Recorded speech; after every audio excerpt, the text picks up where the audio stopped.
اللہم صلی علی محمد وعلی آل محمد۔ مرغی کا گوشت اس صورت میں چھوڑ دینا کہ اسے جو خوراک دی جا رہی ہے اس میں حرام جانور کے گوشت سے بنائی گئی فیڈ ہے، گوشت کو کھانا چاہیے، چھوڑ دینا چاہیے۔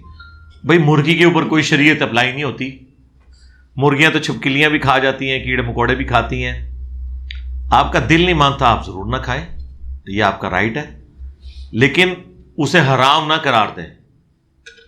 حلال چیز کو حرام قرار دینا یہ جرم ہے اللہ کے نزدیک۔ اس کا کلائمیکس سورہ التحریم پڑھ لیں، نبی علیہ السلام نے اپنے اوپر شہد حرام کر لیا تھا تو اللہ تعالیٰ نے فرمایا کہ تم اپنی بیویوں کی رضا جوئی کے لیے اس چیز کو اپنے اوپر حرام کیوں کرتے ہو جو اللہ نے حلال کی ہے۔ ایک چیز ہے پسند ناپسند، وہ الگ چیز ہے، لیکن یہ کہنا کہ میں اپنے اوپر حرام کرتا ہوں، میں قسم کھاتا ہوں کہ آندہ میں یہ نہیں کھاؤں گا، یہ واجب کرنا ہے۔ ایک یہ ہے کہ میں نہیں کھاتا، وہ ایک لاگت بات ہے، وہ آپ کا رائٹ ہے۔ وہ بخاری مسلم میں حدیث ہے کہ نبی علیہ السلام کے سامنے گوہ کا گوشت لایا گیا تو حضرت خالد بن ولید کہتے ہیں یہ چھپکلی نما ایک تھوڑا بڑا سا جانور ہے، عرب ملکوں میں ہوتا ہے، سبزی خور ہے، تو سانڈا بھی کہتے ہیں اسے۔ وہ جب گوشت لایا گیا تو خالد بن ولید کہہ رہے ہیں میں تو بڑے مزے لے کے کھا رہا تھا، حضور میری طرف یوں کر کے دیکھ رہے تھے کہ کتنے مزے سے کھا رہا ہے یہ۔ تو میں نے کہا یا رسول اللہ آپ فرمائیں کہ میرے علاقے کی غذا نہیں ہے، میرا دل نہیں اس کی طرف مائل ہوتا، لیکن تمہیں منع نہیں کرتا۔ اس سے اس کا حلال ہونا ثابت ہو گیا اور نبی اسلام کا نہ کھانا ثابت ہو گیا، اور یہاں سے یہ بھی مسئلہ ثابت ہوا کہ اگر کوئی کدو نہیں کھاتا تو اس پہ تلوار نہیں سوتنی چاہیے۔ نبی اسلام نے بھی تو ایک حلال چیز نہیں کھائی نا، اپنی ناپسند کی وجہ سے، یا آپ کے علاقے کی غذا نہیں تھی۔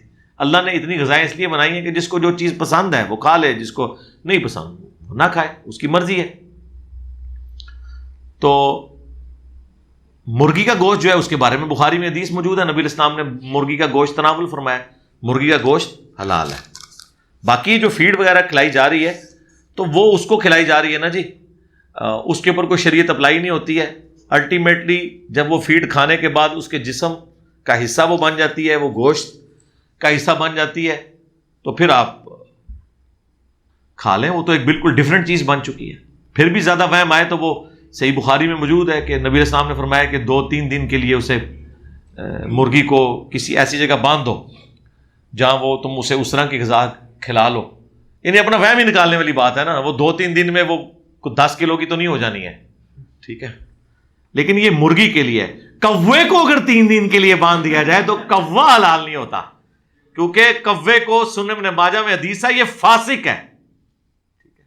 اس کا کچھ حصہ بخاری مسلم میں بھی موجود ہے کوے کے حوالے سے، اور پھر وہ تابعی پوچھتا ہے کہ پھر کوا کھانا چاہیے، انہوں نے کہا کہ تیری عقل کام کرتی ہے کہ جس کو اللہ کے نبی فاسق کہہ دیں وہ کھایا جا سکتا ہے؟ سمائے علماء دیوبند کے، سر بلند دیوبند۔ اگر مرد بیوی کی ایک طلاق دینے کی نیت سے طلاق دے اور ثبوت کے طور پر الفاظ لکھ کر دے تو وہ ایک طلاق کاؤنٹ ہوگی یا 2؟ کیوں ایک ہی ہوگی، 2 کی ہو جانی ہے میرے بھائی؟ ثبوت کے طور پہ وہ جو لکھ کے دے رہا ہے نا، اس صفحے کے اوپر اگر وہ 50 دفعہ بھی لکھ دینا کہ میں ایک طلاق دیتا ہوں، اور وہ ایک کی نیت ہی صرف رپیٹ کرنے کے لیے اس نے کیا ہے، تو وہ 50 طلاقیں نہیں، وہ ایک ہی طلاق ہوگی جب تک کہ وہ 3 نہ دے۔ 3 اکٹھی دینا ویسے ہی حرام ہے، اسٹیبلش ضرور ہو جاتی ہے لیکن یہ ناپسندیدہ ہے۔ سنن نسائی میں حدیث ہے حضور کے زمانے میں طلاق اس طرح 3 اکٹھی دے دی تھی، آپ اتنے غصے ہوئے کہ صحابہ نے کہا یا رسول اللہ اجازت دیں اس کا گلا کاٹ دیں جس نے آپ علیہ السلام کو دکھی کیا۔ آپ نے فرمایا میں زندہ ہوں اور اللہ کی حدوں کو توڑا جا رہا ہے کہ اکٹھی 3 طلاقیں اسٹیبلش ہوگی۔ لیان کے کیس میں تو سارے مانتے ہیں نا، وہ تو بخاری میں موجود ہے، امام بخاری نے اس پہ باب باندھا ہے اکٹھی 3 طلاق کا جواز، وہاں تو سارے مانتے ہیں۔ عام حالت میں 3 طلاقیں اکٹھی دینا یہ ناپسندیدہ ہے لیکن اسٹیبلش ہو جائے گی۔ اس کیس میں جب اس کی نیت ایک تھی تو وہ ابو داؤد میں حدیث ہے، جب ایک صحابی نے طلاق دی 3 دفعہ، نبی علیہ السلام نے بلا کے پوچھا کہ تم نے ایک طلاق کو 3 دفعہ ریپیٹ کیا یا 3 طلاق کی نیت سے دیے ہیں؟ کیونکہ عرب میں تھا کہ وہ اپنی بات کو ریپیٹ کرتے تھے 3 دفعہ، تو اس نے کہا نہیں میری ایک طلاق کی نیت تھی، میں نے 3 دفعہ ویسے تاکید کی تھی۔ ظاہر ہے انہیں بھی شریعت کا پتہ تھا، آج کل تو ہر بندہ ہی جذباتی ہے، تو پھر نبی علیہ السلام نے قسم اٹھوائی کہ قسم اٹھاؤ پھر اس نے قسم اٹھائی کہ اللہ کے نبی میں قسم کھاتا ہوں کہ میں نے 3 دفعہ جو طلاق کو ریپیٹ کیا ایک طلاق کی نیت سے کیا. پھر حضور علیہ السلام نے فرمایا ٹھیک ہے اب رجوع کر لو تم جا کے. ہاں تو یہ معاملہ 3 طلاق کے اوپر میری آپ ویڈیو دیکھ لیں, یہ ایک ایگریڈ اپون ہے, ایٹ لیسٹ اہل سنت کے ہاں تو ایگریڈ اپون مسئلہ ہے. تو بہرحال یہ اس کیس میں ایک ہی طلاق ہوئی ہے, اور اب یہ طلاق اگر یہ طلاق دیے ہوئے 3 مہینے گزر چکے ہیں, 3 دفعہ عورت پاک ہو چکی ہوئی ہے, تو پھر تو نئے نکاح اور نئے حق مہر کے ساتھ اس عورت کے ساتھ نیا نکاح ہوگا. اگر 1 یا 2 طلاق دی تھی, اگر 3 دی تھی تو پھر نہیں ہو سکتا. اور اگر 3 مہینے نہیں گزرے میں تو بغیر نئے نکاح کرنے کے آپ اس عورت کی طرف رجوع لا سکتے ہیں, کیونکہ طلاق بائن نہیں ابھی بنی ہے, وہ طلاق رجی ہے, یعنی جس میں آپ اس کی طرف رجعت لا سکتے ہیں اگر 3 مہینے کے اندر اندر. اور اس میں وہ عورت انکار بھی نہیں کر سکتی, کیونکہ وہ طلاق ہوئی ہے وہ آپ کے نکاح سے نہیں نکلی. یہ 2 الگ چیزیں ہیں. 1 یا 2 طلاقوں کے بعد عورت نکاح سے نہیں نکلتی جب تک کہ 3 مہینے گزر نہ جائے. 3 مہینے کے اندر اس کی مرضی بھی نہیں ہوگی. البتہ 3 مہینے گزر گئے, اگرچہ 1 طلاق بھی دی ہوئی, تو اب نکاح بھی ختم ہو گیا. اب اس عورت کی مرضی ہے وہ آپ کی طرف واپس آئے یا کسی اور مرد سے شادی کر لے. اگر آپ کی طرف واپس آئے گی تو نئے نکاح اور نئے حق مہر کے ساتھ آئے گی, نئی شرائط کے ساتھ,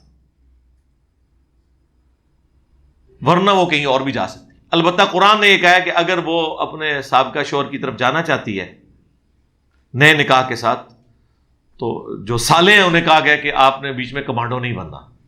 ہاں تو وہ اس کا حق ہے, وہ سب سے زیادہ وہی مرد حقدار ہے اگر وہ عورت اپنے اسی مرد کے پاس جانا چاہتی ہے. ظاہر ہے کہ وہ اس کو دیکھ بھال چکی ہے اتنے عرصے میں, اس سے اندازہ ہے.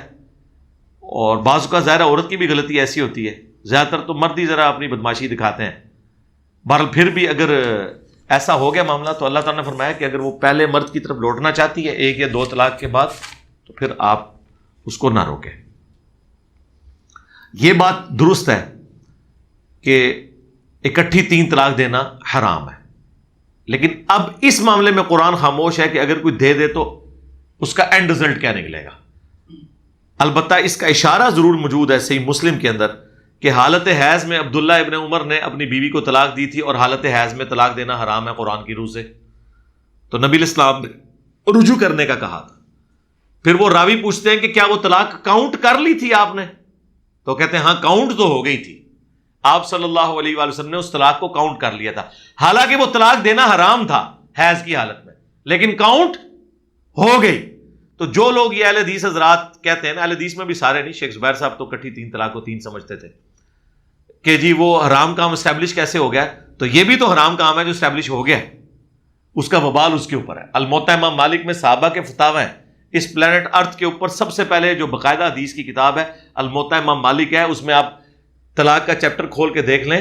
یہ امام بخاری, امام مسلم, یہ سب لوگ ان کے شاگردوں کے شاگرد ہیں آگے سے, تو اس میں باقاعدہ موجود ہے صحابہ کے فتوے, عبداللہ ابن مسعود کا فتویٰ, عبداللہ ابن عباس کا فتویٰ, کہ ان کے پاس ایک شخص آ کے کہتا ہے کہ میں نے اپنی بیوی کو 100 طلاقیں دی ہیں, تو وہ فرماتے ہیں کہ 3 طلاقوں سے تمہاری بیوی ہمیشہ کے لیے حرام ہوگی, 97 تم نے اللہ کے ساتھ مذاق کیا ہے, اب میرے پاس کیا لینے آئے ہو, تمہاری بیوی تم پہ حرام ہوگی.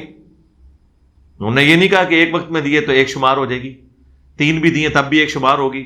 وہ مسلم شریف کی جس حدیث سے سہارا لیتے ہیں وہ حدیث غیر مدخولہ کے لیے, جس مرد و عورت نے آپس میں صحبت نہ کی ہو. امام نسائی نے مسلم شریف کی اس حدیث کے اوپر باب باندھا ہے کہ یہ حدیث اس عورت کے بارے میں ہے جس کے ساتھ مرد نے صحبت نہ کی. وہاں صحبت ہو گئی پھر وہ مدخولہ ہے, پھر اس کی ایک وقت میں دی گئی 3 طلاقیں 3 تصور ہوں گی. اور اگر وہ مدخولہ نہیں ہے تو پھر 3 دی ہوئی ایک ہی شمار ہوگی اور دوبارہ نکاح بھی ہو سکتا ہے. یہ سارے مسائل میں نے مختلف جگہ سکیٹرڈ فارم میں بیان کیے. باقی فتوے لینے کے لیے جو لوگ پہنچ جاتے ہیں وہ کٹر قسم کے بریلوی جو ہے نا, وہ اہل حدیثوں کے پاس فتوے لینے کے لیے پہنچے ہوتے ہیں.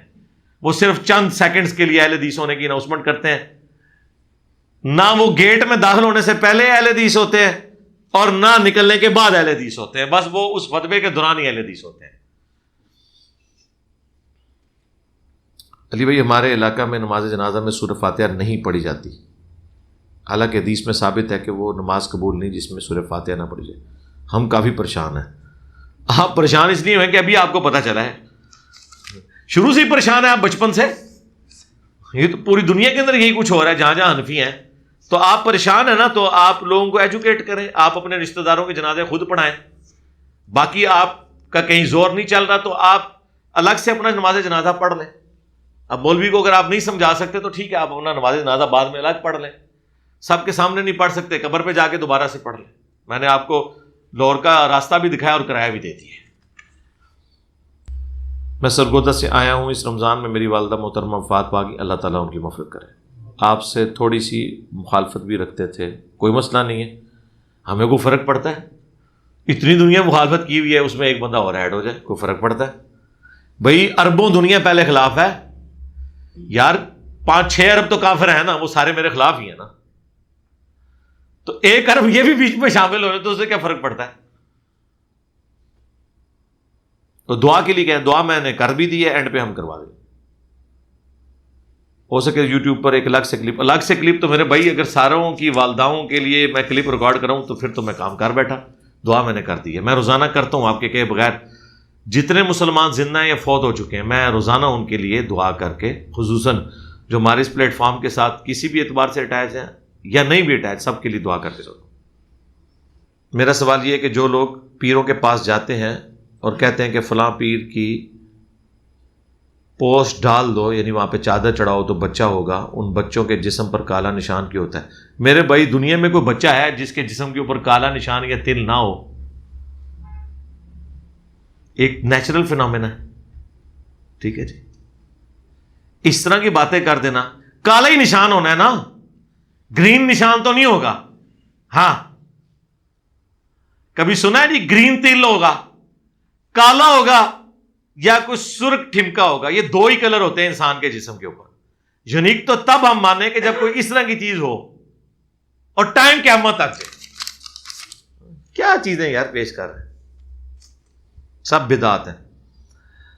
ارے بھائی اکثر لوگ ٹھیکے پر زمین دیتے ہیں تاکہ کوئی اور کاشت کر لے اور اس میں سے اپنا شیئر لے لیتے ہیں. میں نے حدیث پڑھی ہے صحیح مسلم میں, اس میں لگ رہا ہے کہ جو ٹھیکے کے حوالے سے جتنی احادیث ہے نا, ڈاکٹر سرار صاحب کا موقف غلط ہے جی بالکل. جو جس میں ممانعت آئی ہے نا, وہ ممانعت حرام کے درجے میں نہیں ہے, کیونکہ اسی چیپٹر کے اندر آپ کو بخاری مسلم میں ٹھیکے پہ زمینیں دینے کا ذکر بھی ملے گا. اوورآل امت میں یہ اجماعی عقیدہ ہے کہ ٹھیکے کے اوپر زمین دی جا سکتی ہے, یہ تو کوئی ایسا ایشو نہیں ہے.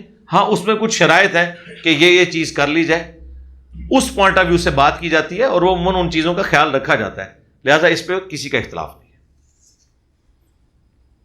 ایک مسجد کی 3 طلاقیں, اس کے بعد پھر سے گھر والوں کے مجبور کرنے پر تو ناجائز ہے جی میرے بھائی. میں کیا کروں, پہلے نہیں تھی نا طلاق دینی. جیسا کہ حدیث میں مذکور ہے کہ 2 رکعت وتر الگ پڑے جائیں اور 1 الگ.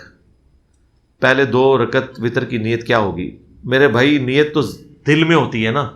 جب آپ نے 2 شروع کیے ہیں اسی وقت آپ کی نیت ہے کہ آپ نے 3 پڑھنے ہیں اور 2+1 کر کے پڑھنے ہیں, تو بس یہی آپ کی نیت ہے کہ 2 کے بعد آپ سلام پھیریں گے اور 1 الگ سے پڑھ کے اسے وتر بنا دیں گے. یہ بخاری میں طریقہ ہے عبداللہ بن عمر رضی اللہ تعالیٰ عنہ سے, اور اس میں باقاعدہ الفاظ ہیں کہ جب وہ 2 پڑھ کے سلام پھیرتے تھے, سلام پھیرنے کے بعد وہ اپنے غلام کو کوئی نہ کوئی کام بھی کہہ دیتے تھے کہ جانوروں کو چارہ ڈال دو, یہ کر دو, تاکہ یہ پتہ چلے کہ یہ کوئی ضروری نہیں ہے کہ یہ 2 اور 1 کے درمیان آپ نے خاموشی اختیار کر کے بیٹھنا ہے اور آپ حالت نماز میں ہیں. وہ جو ایک ساتھ ملانا ہے وہ 1 گھنٹے بعد بھی ملایا جا سکتا ہے, نئے وضو سے بھی ملایا جا سکتا ہے, صرف مغرب سے مختلف کرنے کے لیے. اور دوسرا طریقہ ہے کہ آپ اکٹھی 3 رکھتے ہیں پڑھیں اور اس میں درمیان والا تشہد چھوڑ دیں. یہ دونوں طریقے درست ہیں. وتر کے اوپر میری تفصیلی ویڈیو ہے مسئلہ 130, اس میں وتر کے سارے طریقے میں نے بتائے, کیونکہ وتر کا مطلب طاق ہے جی, طاق ہے. طاق کا مطلب یہ ہے کہ اوورآل وہ نماز کو طاق کرے گا. مسلم شریف میں حدیث ہے نبی علیہ السلام 5 وتر بھی 1 سلام سے پڑھتے تھے اور اس میں آخری رکعت میں صرف بیٹھتے تھے.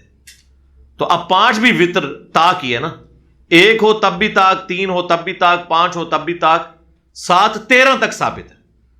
2+2+2 کر کے اور اینڈ پہ 1 ملا کے بھی ثابت ہے, اکٹھی پڑھنا بھی. نبی علیہ السلام سے صحیح مسلم میں, سنن نسائی میں 9 رکعت وتر بھی 1 سلام سے ثابت ہے, اور اس میں آپ 8ویں رکعت میں تشہد بیٹھے تھے اور پورا تشہد پڑھا تھا اور پھر 9ویں میں کھڑے ہو گئے تھے. ٹھیک ہو گیا. ایسے قالین پر نماز پڑھنا جس پر سجدہ کیا جائے تو زمین کی سختی محسوس نہ ہو جائے گی نماز. سختی یہ نہیں ہے جو یہ دعوت اسلامی والے شو کرواتے ہیں اور اتنے بڑے بڑے محراب ڈلے ہوئے ہیں, اس میں میری ویڈیو ریکارڈ ہوئی ہے. سختی یہ ہے کہ یعنی آپ اس کو یہ سمجھیں کہ جس طرح فوم ہے اس کے اوپر اگر آپ نماز پڑھیں تو جب تک سر دباتے رہے وہ دبتا ہی رہے گا, تو وہاں تو سختی فیل نہیں ہو رہی. لیکن عام جتنے بھی موٹے سے موٹے بھی قالین ہے نا, تھوڑا سا جب اس کو دباتے ہیں تو ہلکا سا ماتھا رک جاتا ہے, بس وہ سختی کافی ہوگی. یہ نہیں ہے کہ آپ کی تسلی ہو کہ ابھی میں اور زور لگاؤں گا تو اور پچک جائے گا, پھر ٹائم قیامت تک جائے. ہاں, اور جب تک اس میں آپ گھڑا نہیں ڈال لیں گے اس وقت تک آپ کو تسلی نہیں ہوگی. نہیں, یہ نہیں ہے. بس جہاں آپ کو ہلکا سا ماتھے کو فیل ہو گیا کہ یار بس اب اس سے زیادہ زور لگانا ممکن نہیں ہے, یا لگے گا تو صحیح لیکن وہ مجھے تکلیف ہوگی, بس یہ مجھے ہلکا سا فیل ہو رہا ہے, دیٹس انف, کافی ہے, کوئی مسئلہ نہیں ہے. یہ ایویں غلط مسائل بتائے میں انہوں نے. بلکہ بخاری مسلم میں تو اشارتاً ذکر موجود ہے, باقی کتابوں میں صحیح ابن حبان کے اندر, ابن خزیمہ کے اندر تفصیلی احادیث ہیں. بخاری مسلم میں بھی آپ کو پڑھ کے اندازہ ہو جائے گا کہ جب مسجد نبوی میں رش زیادہ ہوتا تھا تو صحابہ کہتے ہیں ہم جمعے کی نماز میں ایک دوسرے کی پیٹھ کے اوپر بھی یوں سجدہ کر لیا کرتے تھے. حتیٰ کہ بخاری میں یہاں تک ہے کہ نبی علیہ السلام جب رش زیادہ ہوتا تھا تو قیام اور رکوع جو ہے وہ ممبر کے اوپر کرتے تھے, اور سجدے کے لیے ممبر سے نیچے اتر کے زمین پہ آگے سجدہ کرتے تھے نماز کے دوران. اور تانوں کہتے ہیں جی سجا انگوٹھا پیر دا ہل جائے تو نماز ہی ٹوٹ جاتی ہے, دایاں انگوٹھا پاؤں کا ہل جائے تو نماز ہی ٹوٹ جاتی ہے. یہ بخاری کے اندر ہے کہ آپ ممبر کے اوپر, ظاہر سپیکر نہیں تھا تو ذرا اونچی جگہ پہ قرات کی آواز بھی دور تک جاتی ہے. قیام آپ نے ممبر کی تیسری سیڑھی کے اوپر, امیجن کریں آج اگر کوئی امام تیسری سیڑھی پہ کھڑے ہو کے پہلی 2 رکعت میں قیام اور رکوع کرے, پھر سجدہ کرنے کے لیے ایسے الٹے پاؤں قدم اترے اور نیچے آگے کرے, لوگوں نے اسے پکڑ کے باہر لے جانا ہے کہ یہ کیڑی نماز تو پڑھا رہے ہیں. اور یہ بخاری میں لکھی ہوئی ہے. تو جب پیٹھ کے اوپر گرمیوں کی وجہ سے سجدہ کرتے تھے, اسی طریقے سے صحیح بخاری میں آتا ہے کہ جب سخت گرمی میں زمین پہ سجدہ کرنا پڑتا تھا تو صحابہ کرام کہتے ہیں ہم اپنی پگڑی کے پیچ کے اوپر بھی کر لیتے تھے, یعنی پگڑی کا ایک جو یہ دائرہ جو ہے وہ ماتھے کے آگے سے گزار کے, یعنی تھوڑا کپڑا آگے کر کے سجدہ کر لیتے تھے, تو نرم ہی سجدہ ہو رہا ہوتا تھا نا. اور پیٹھ کے اوپر آپ سمجھتے ہیں کہ وہ کسی کمر کو دباتے ہوں گے یوں کر کے, اس طرح تو نہیں. پیٹھ پہ مراد یہ کہ اب جگہ کلوز ہے تو بس ٹو باؤ ڈاؤن کر لیا, اٹس انف. ہاں, جب حالات و واقعات بالکل فیوریبل ہوں پھر آپ کریں. بعض اوقات دماغ میں خیال آتا ہے کہ آپ علیہ السلام کی بھی بیٹیاں تھیں مگر صرف حضرت فاطمہ ہی کو اتنی فضیلت کیوں ملی, اسی طرح حضرت علی کو اور ان کے بیٹوں کو. یہ خیال آتا ہے تو یہ خیال آپ کو ادھر ہی کیوں آتا ہے صرف؟ آپ مجھے بتائیں, کیا حضرت یعقوب کا بیٹا صرف یوسف ہی تھا ہیں؟ وہ باقی کافر تھے بیٹے؟ نہیں, صحابی تھے, مسلمان تھے. حضرت یوسف کے ساتھ جو کچھ انہوں نے کیا کو کفر تو نہیں کیا تھا, شیطان سے مغلوب ہو کے ایک غلط ایکٹیویٹی کی, بعد میں حضرت یوسف نے انہیں معاف کر دیا, اسی بھائی کو انہوں نے سجدہ بھی کیا. تو اس کے بعد تو ہونا چاہیے تھا کہ ان میں سے بھی 1-2 کوئی پیغمبر بن جاتے. یہ تو ہمیشہ رہا ایسے, یہ اللہ کی مرضی ہے کہ اللہ تعالیٰ اولاد میں سے کسی ایک کو ڈومیننٹ کر دے. تو نبی علیہ السلام کی جو 4 بیٹیاں تھیں ان میں سے اللہ تعالیٰ نے حضرت فاطمہ کو فضیلت دے دی. اس میں کون سا ایسا مسئلہ ہے؟ حضرت ابراہیم علیہ السلام کے 2 بیٹے تھے, حضرت اسحاق اور حضرت اسماعیل. اسحاق علیہ السلام کی اولاد میں ہزاروں انبیاء ہیں بنی اسرائیل کے, چلے محتاط اندازہ لگا لیں تو سینکڑوں انبیاء. اور حضرت اسماعیل کی اولاد میں صرف ایک نبی صلی اللہ علیہ وآلہ وسلم ہے. تو باقی کیا وہ حضرت ابراہیم کی اولاد نہیں تھے؟ ادھر آپ کا خیال نہیں گیا کہ ایک پوری نسل میں سے آلموسٹ 3500 سال کے اندر کوئی پیغمبر ہی نہیں اللہ نے کو نظر آیا حضرت اسماعیل کی اولاد میں سے سوائے نبی علیہ السلام کے.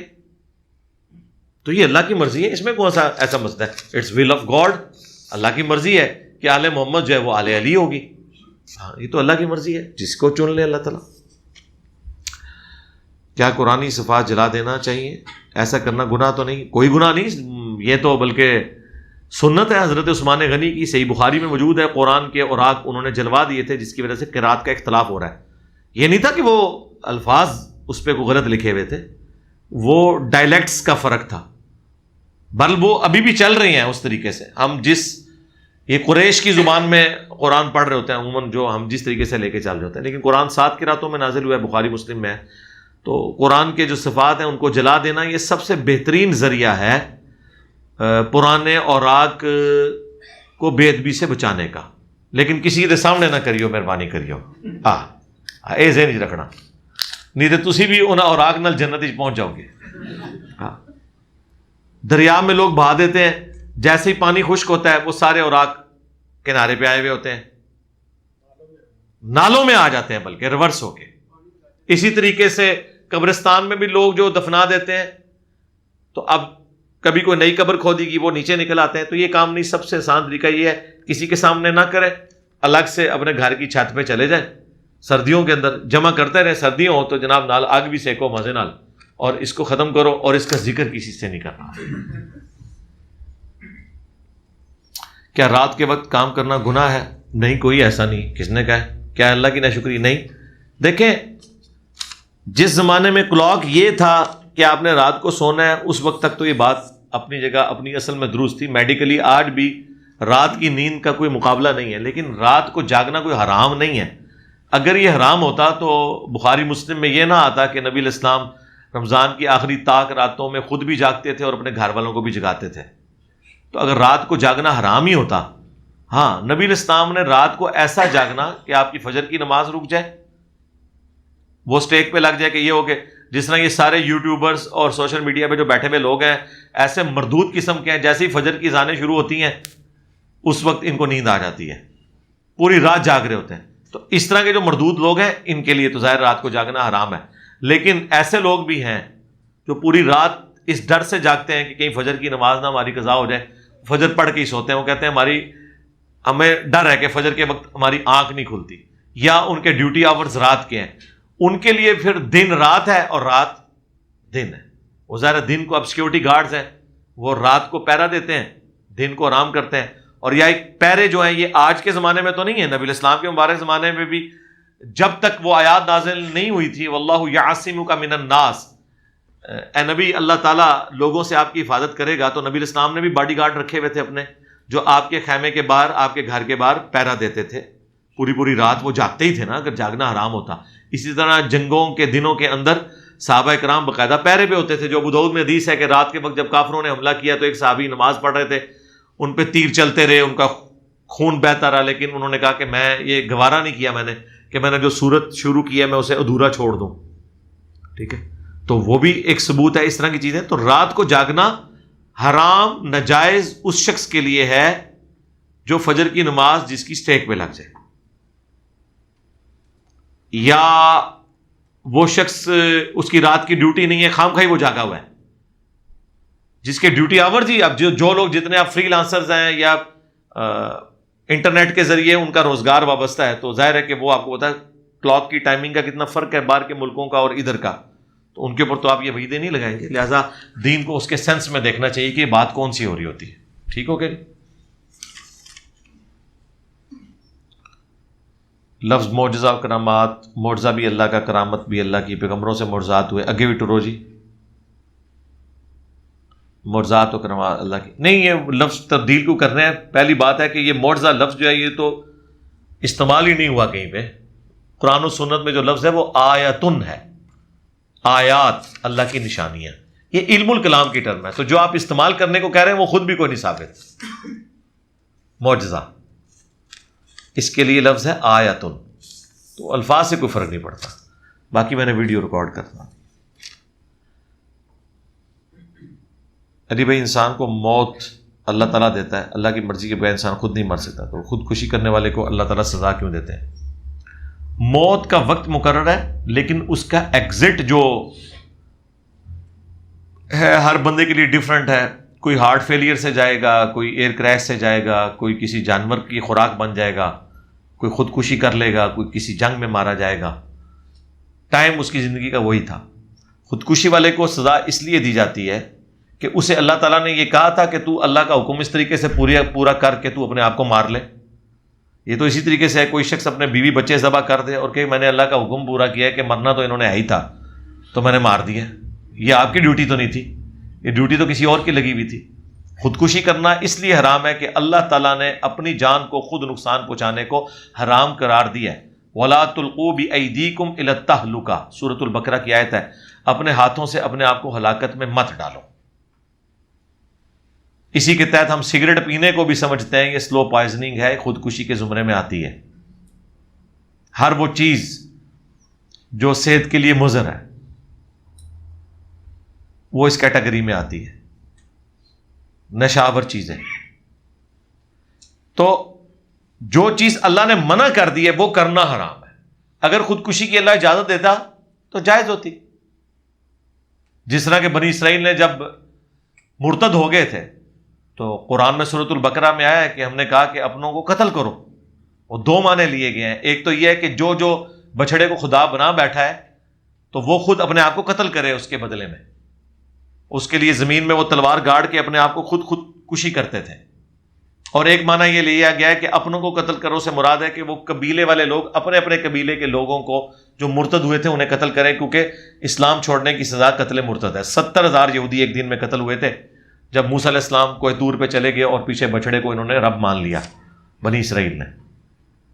تو اب وہ والا جو قتل ہوا، ویسے تو قتل ناحق کرنا حرام ہے لیکن قتل کے بدلے قتل ثواب کا کام ہے کیونکہ اللہ کی آپ شریعت کو پورا کر رہے ہیں. خودکشی کرنا اللہ کی شریعت کے آپ خلاف چل رہے ہیں. حتیٰ کہ مسلم شریف میں حدیث ہے خودکشی والے کا جنازہ لایا گیا، نبی اسلام نے پڑھنے سے انکار کیا. آپ نے فرمایا میں نہیں پڑھوں گا تاکہ اس عمل کو کنڈیم کیا جائے. تو خودکشی کے اوپر میری تفصیلی ویڈیو ریکارڈ ہے. سوسائڈ لکھیں، لو میں سوسائڈ کرنا. وہ ایک خبر چلی تھی کہ وہ ایک خاوند کی وہ جعلی خبر پہنچی تو کہ بیوی کو پتا چلا کہ دوسری شادی کر لی تو اس نے خودکشی کر لی. اچھا جی، لاہور میں ایک صوفی اسکالر ہیں، ان کا نام فلاں ہے، جو بھی ہو جی میرا کیا لینا دینا. آگے ٹورو. وہ ان تمام خرافات سے پاک گفتگو کرتے ہیں، اپنے آپ کو حنفی کہتے ہیں، سنی کہلاتے ہیں. میری بیوی ان کو اور آپ کو سنتی ہے. میرے بھائی یہ کون سا دنیا کا صوفی ہے جو کہتا ہے کہ یا علی مدد کہنا شرک ہے، یا شیخ عبد القادر جیلانی کہنا شرک ہے، قبروں سے مانگنا شرک ہے؟ کہ جس نے سوال لکھا ہے اس صوفی نے کبھی اپنے لیکچر میں یہ بات کی ہے؟ اگر نہیں کی ہے تو یار وہ فراڈ کر رہا ہے آپ کے ساتھ. آپ کہاں کہہ رہے ہو قرآن و سنت پہ چلنے والا؟ اگر کی ہے تو مجھے بتا دیں. شرک کرنے والا کیسے صحیح صوفی ہو سکتا ہے؟ اور اگر صرف کوئی درویشی کی زندگی گزارنے والا صوفی ہے تو اس سے بڑے صوفی جو ہے تبت کے لامے بیٹھے ہوئے، آپ چلے جائیں بھوٹان کے اندر تحمد اور ایک چادر کے اندر سادہ زندگی گزار رہے ہیں. کیا وضو میں سنت اور فرائض بھی ہیں؟ اگر ہم سنت عمل ادا نہ کریں تو ہمارا وضو ہو جائے گا. سنت عمل چھوڑنے سے وضو میں کوئی فرق نہیں پڑتا. وضو کے جو فرائض ہیں قرآن میں آ گئے ہیں سورۃ المائدہ کے اندر کہ آپ نے چہرہ دھونا ہے، اس کے بعد دونوں ہاتھ کونیوں سمیت، اس کے بعد سر کا مسح کرنا ہے، اس کے بعد آپ نے پاؤں کو دھونا ہے. اور اگر پہلے پاؤں آپ کے صاف ہیں، دھلے میں ہیں، تو پاؤں میں مسح بھی کیا جا سکتا ہے. اس پہ میری تفصیلی ویڈیو ریکارڈ ہے. باقی کلی کرنا، مسواک کرنا ٹھیک ہے، وہ اگر کوئی چھوڑ دیتا تو کوئی مسئلہ نہیں. میرے ابو جی کہہ رہے تھے کہ بھائی مدری مرزا کو سلام کہنا. وعلیکم السلام. علیکم وعلیکم السلام. میرے لیے دعا بھی کریں، دعا سب کے لیے ہو جائے گی انشاءاللہ. ہمارے علاقے میں بہت سی یونیورسٹیز کے کئی کیمپس کام کر رہے ہیں. ان میں داخلہ لینے والے طلباء بھی بھاری فیس وصول کی جاتی ہے جو کہ یونیورسٹی کی فیس سے کئی گنا ہے، اور اس کے بدلے میں طلباء کو امتحان کے دوران پورا پیپر نقل کرواتے ہیں. حرام ہے جی، ایسی ڈگری لینا بھی حرام ہے.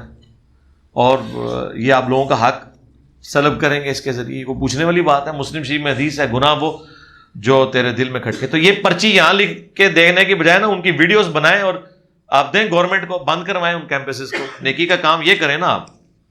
ساری نیکی ہم سے ہی کروانی ہے آپ نے. ہندو غلطی سے ہمارے گلاس میں پانی پی لے تو 7 مرتبہ دھوتے ہیں. بالکل فضول حرکت کرتے ہیں، کوئی مسئلہ نہیں ہے جی. کیا ہو گیا؟ وہ کتے کے بارے میں آیا، ہندو کے بارے میں نہیں آیا. یا کتے کے بارے میں یا بھابھی کے بارے میں، ہاں کہ مسجد دھونی ہے. ہندو تو پہلی بار ہم نے سنا ہے، ہم نے تو بھابھی اور کتے کے بارے میں سنا ہے. ویسے ہی میں نے جو کے طور پہ کیا ہونا، کوئی کلپ ہی نہ کاٹ لے کے کہہ رہا ہے وہابی دے بارے سے. وہابیاں جو کچھ ہو رہی ہے ویسے ہو صحیح رہی ہے. میں قرآن و حدیث پر عمل کرتا ہوں، لیکن میں اہل حدیث نہ کہلوانا ٹھیک ہے یا اہل حدیث بننا ٹھیک ہے؟ او یار نہ کہلوائیں، آپ وہ کہلوائیں جو اللہ نے آپ کا نام رکھا ہے.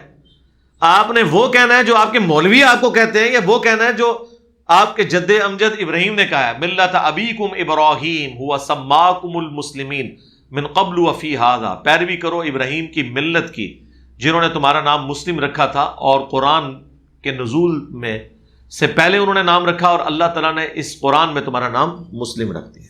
اپنے آپ کو مسلمان کے. قیام اللیل کے بعد کوئی نماز پڑھ سکتے ہیں؟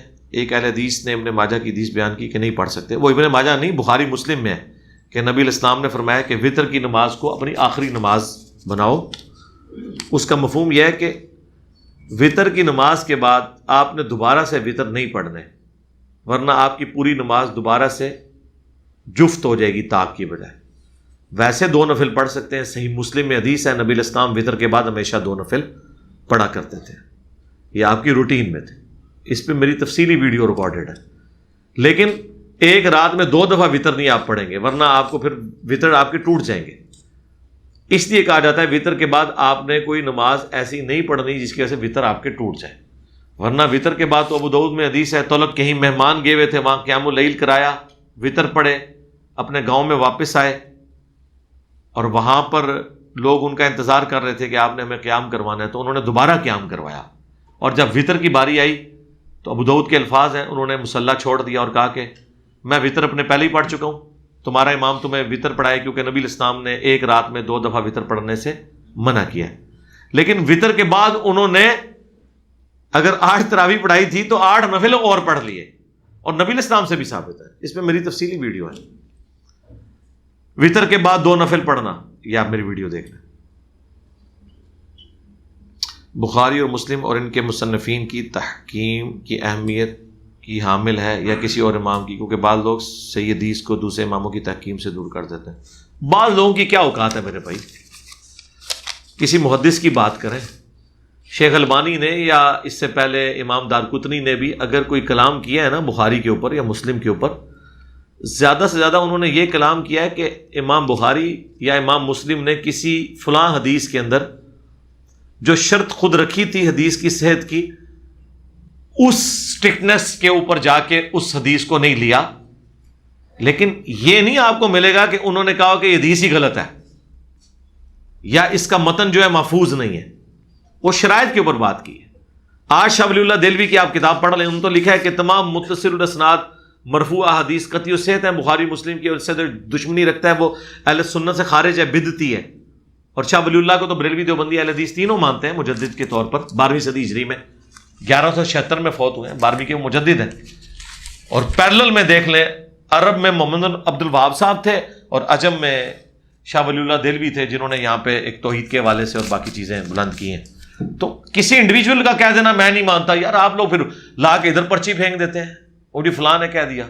کہ اس طرح فلاں کے کہنے سے تو کچھ بھی نہیں ہو جاتا میرے بھائی، جب تک کوئی مکتبہ فکر ایز اے مکتبہ فکر آن نہ کرے. اور یہی وہ وجہ ہے جب ہم کہتے ہیں کہ کوئی بھی چھوٹو کسی بھی فرقے کا میرے خلاف کلپ بنائے گا، میں اس کا جواب نہیں دینا.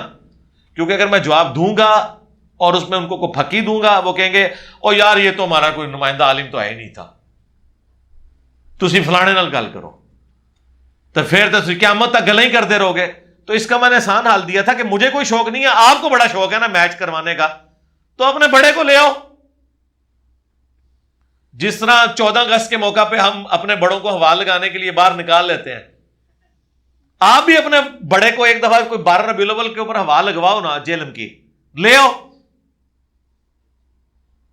اور بڑوں کے نام میں نے بتائے ہوئے، یا وہ بڑے لکھ کے دے دیں کہ یہ چھوٹو ہمارا ہے، اس کی ہار ہماری ہار ہے، اسٹامپ پیپر پہ اور ویڈیو بنا کے دیں، اور ٹائم قیامت تک جائے، کسی نے نہیں بنانی.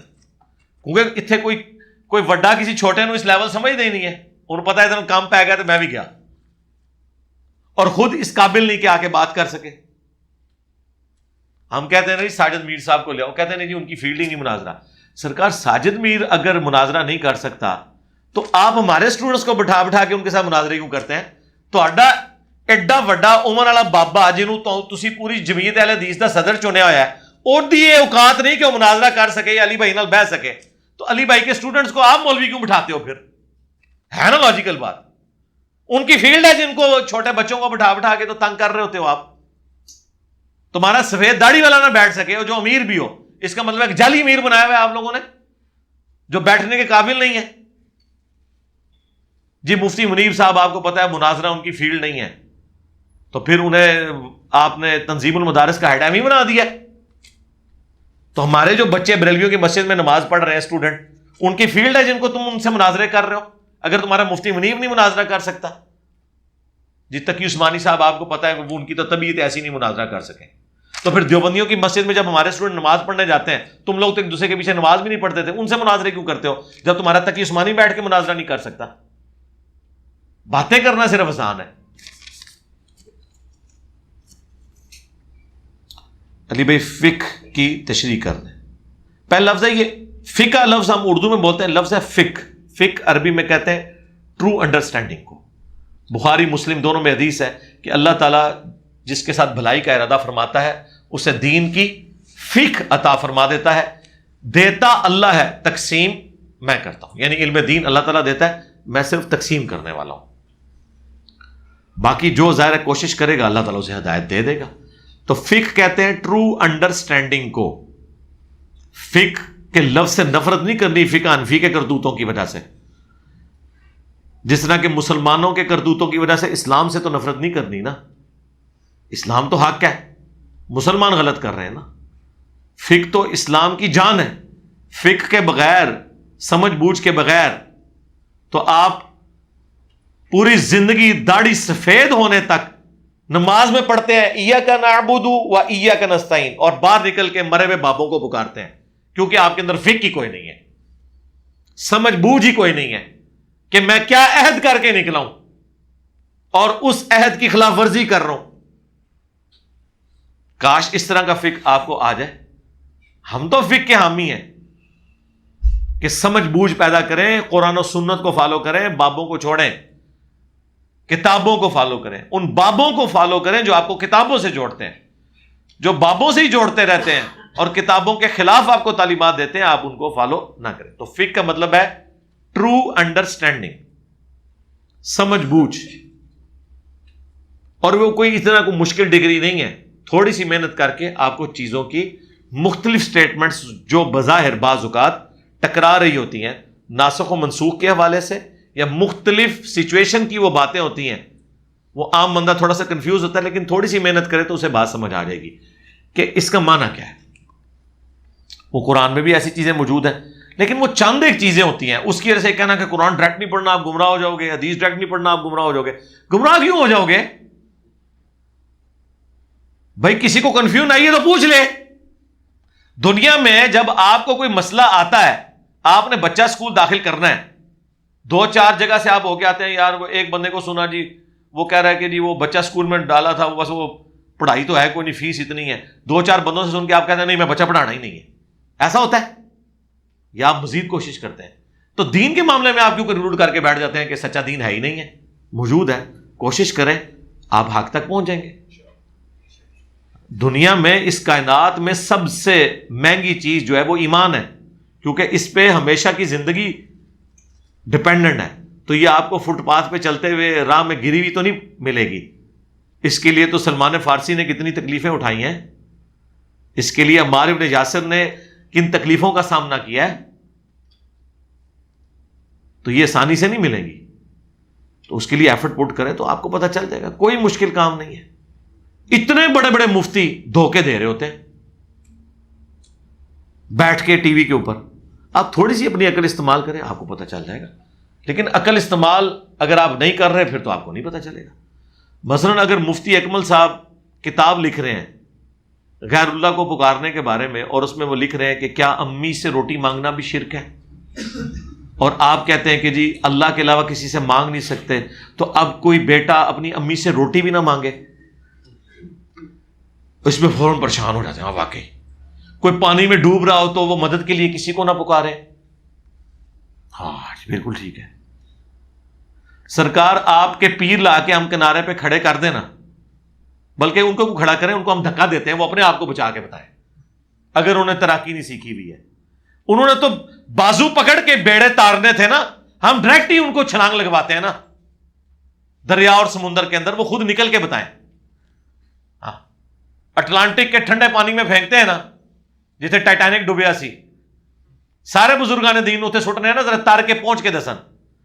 ظاہر ہے جی جو بابے بغداد میں بیٹھے ہوئے دور مرید کی کشتی ڈوبتی ہوئی جا کے انہوں مونڈا دے دے رہے ہیں, اور اشرف تھانوی بھی نقل کر رہا ہے, اور حنیف قریشی صاحب بھی بڑے فخر نال واقعات سنا رہے ہیں. جی اشرف تھانوی فرماتے ہیں جس طرح قرآن حدیث چ آ گیا ہے, تھانوی صاحب فرماتے ہیں. وہ ظاہر ہے کہ وہ ٹونٹ کر رہے ہوتے ہیں دیوبندیوں کو کہ تہاڈا ابا بھی ساڈا ہی ابا سی, پچھوں اسی ایک کو کجا, اس تو پہلے مہاجر مکی بھی ساڈا کامن ہی سی. تو آپ کی نہیں عقل کام کرتی کہ ایاک نعبد و ایاک نستعین میں اللہ تعالیٰ روٹی مانگنے سے منع کر رہا ہے. اللہ کہہ رہا ہے دعا اللہ سے کرنی ہے. روٹی مانگنے کا تو قرآن میں حکم ہے, وَتَعَاوَنُوا عَلَى الْبِرِّ وَالتَّقْوَى وَلَا تَعَاوَنُوا عَلَى الْإِثْمِ وَالْعُدْوَانِ. نیکی اور پرہیزگاری کے کاموں میں ایک دوسرے کی مدد کرو, برائی میں الگ رہو.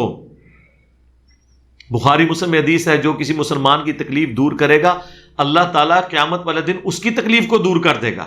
ہمیں تو حکم ہے کہ ہم نے ایک دوسرے کی مدد کرنی ہے. مومن تو دوسرے مومن کا ولی ہوتا ہے, پشپنا ہوتا ہے.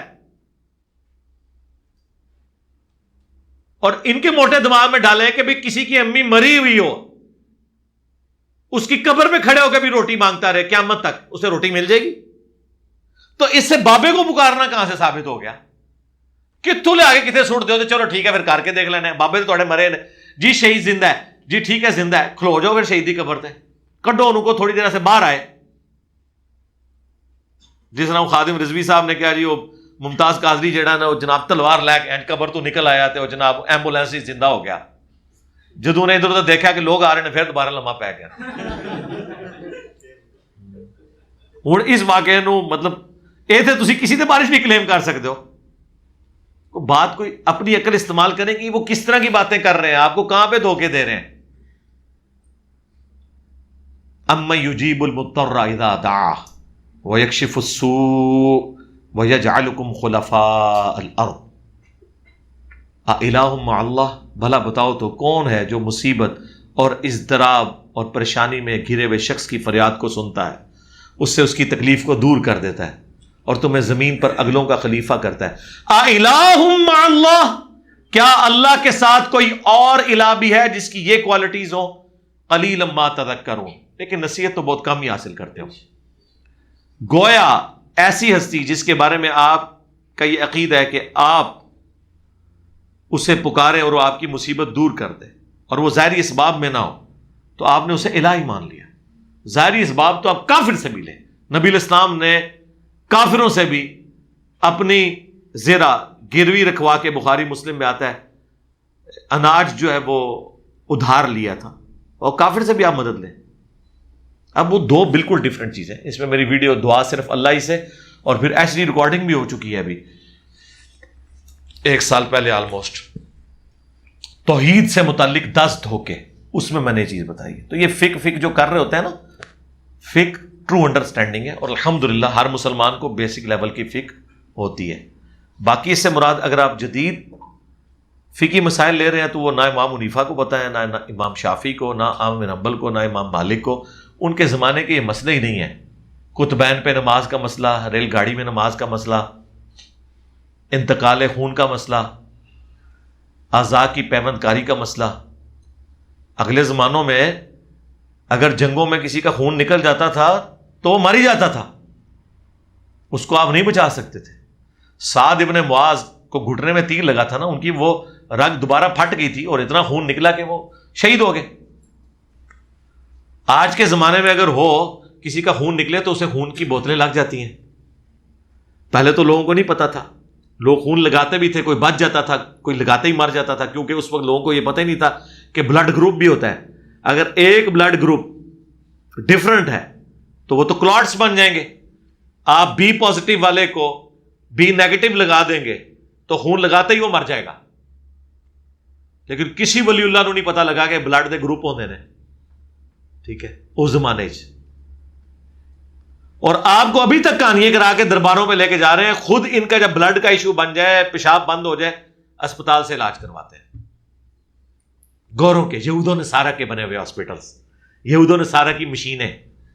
ہاں تو اڈی پینٹ انہوں نے یہودوں نے سارا دی نظر آندی ہے، اپنا سب کچھ یہودوں نے سارا تھا، کیمرے سے لے کے، باڈی گارڈ سے لے کے، گاڑیوں سے لے کے، 76 موبائلوں سے لے کے، ان کی جوتیاں تک. اور ایک مولوی تو آپ نے دیکھا ٹی وی میں کہہ رہا تھا کہ یہ گھڑی دیکھو میرے تیسرے سسر نے مجھے دے دی ہے. وہ سنیا نہیں مولوی کا کلپ؟ مفت دے مال کھاندے نے. باقی مسئلہ 197 میرا دیکھ لیں، جو یہ فقہا کے اختلافات ہیں، اس حوالے سے تقلید کرنی ہے نہیں کرنی، یہ میں نے تفصیلی ویڈیو ریکارڈ کروائی ہے، اماموں کی گستاخی کا الزام، اس کلپ کا عنوان ہے، یا مسئلہ 197 کچھ بھی لکھیں ویڈیو کھل جائے گی. مجھ کو بریلویوں کی مسجد میں نماز پڑھنی پڑتی ہے، امام صاحب جب قرات کرتے ہیں تو سورہ فاتحہ پڑھنے کے لیے سکتے نہیں دیتے. تو ٹھیک ہے، سن لینا کافی ہے آپ کا، اس کے اوپر میری ویڈیو ریکارڈ ہے، آپ نے سن لیا کافی ہے، کوئی مسئلہ نہیں، نماز ہو جائے گی. علی بھائی لاہور کے رہنے والے فلاں صاحب یزید کی بہت حمایت کرتے ہیں. یار اس کی تو کتے کی کر رہے ہیں، اس کے اپنے علماء جس کا آپ نے نام لیا ہے، میں وہ نام نہیں لینا چاہتا، تو اس کی کیا اوقات ہے؟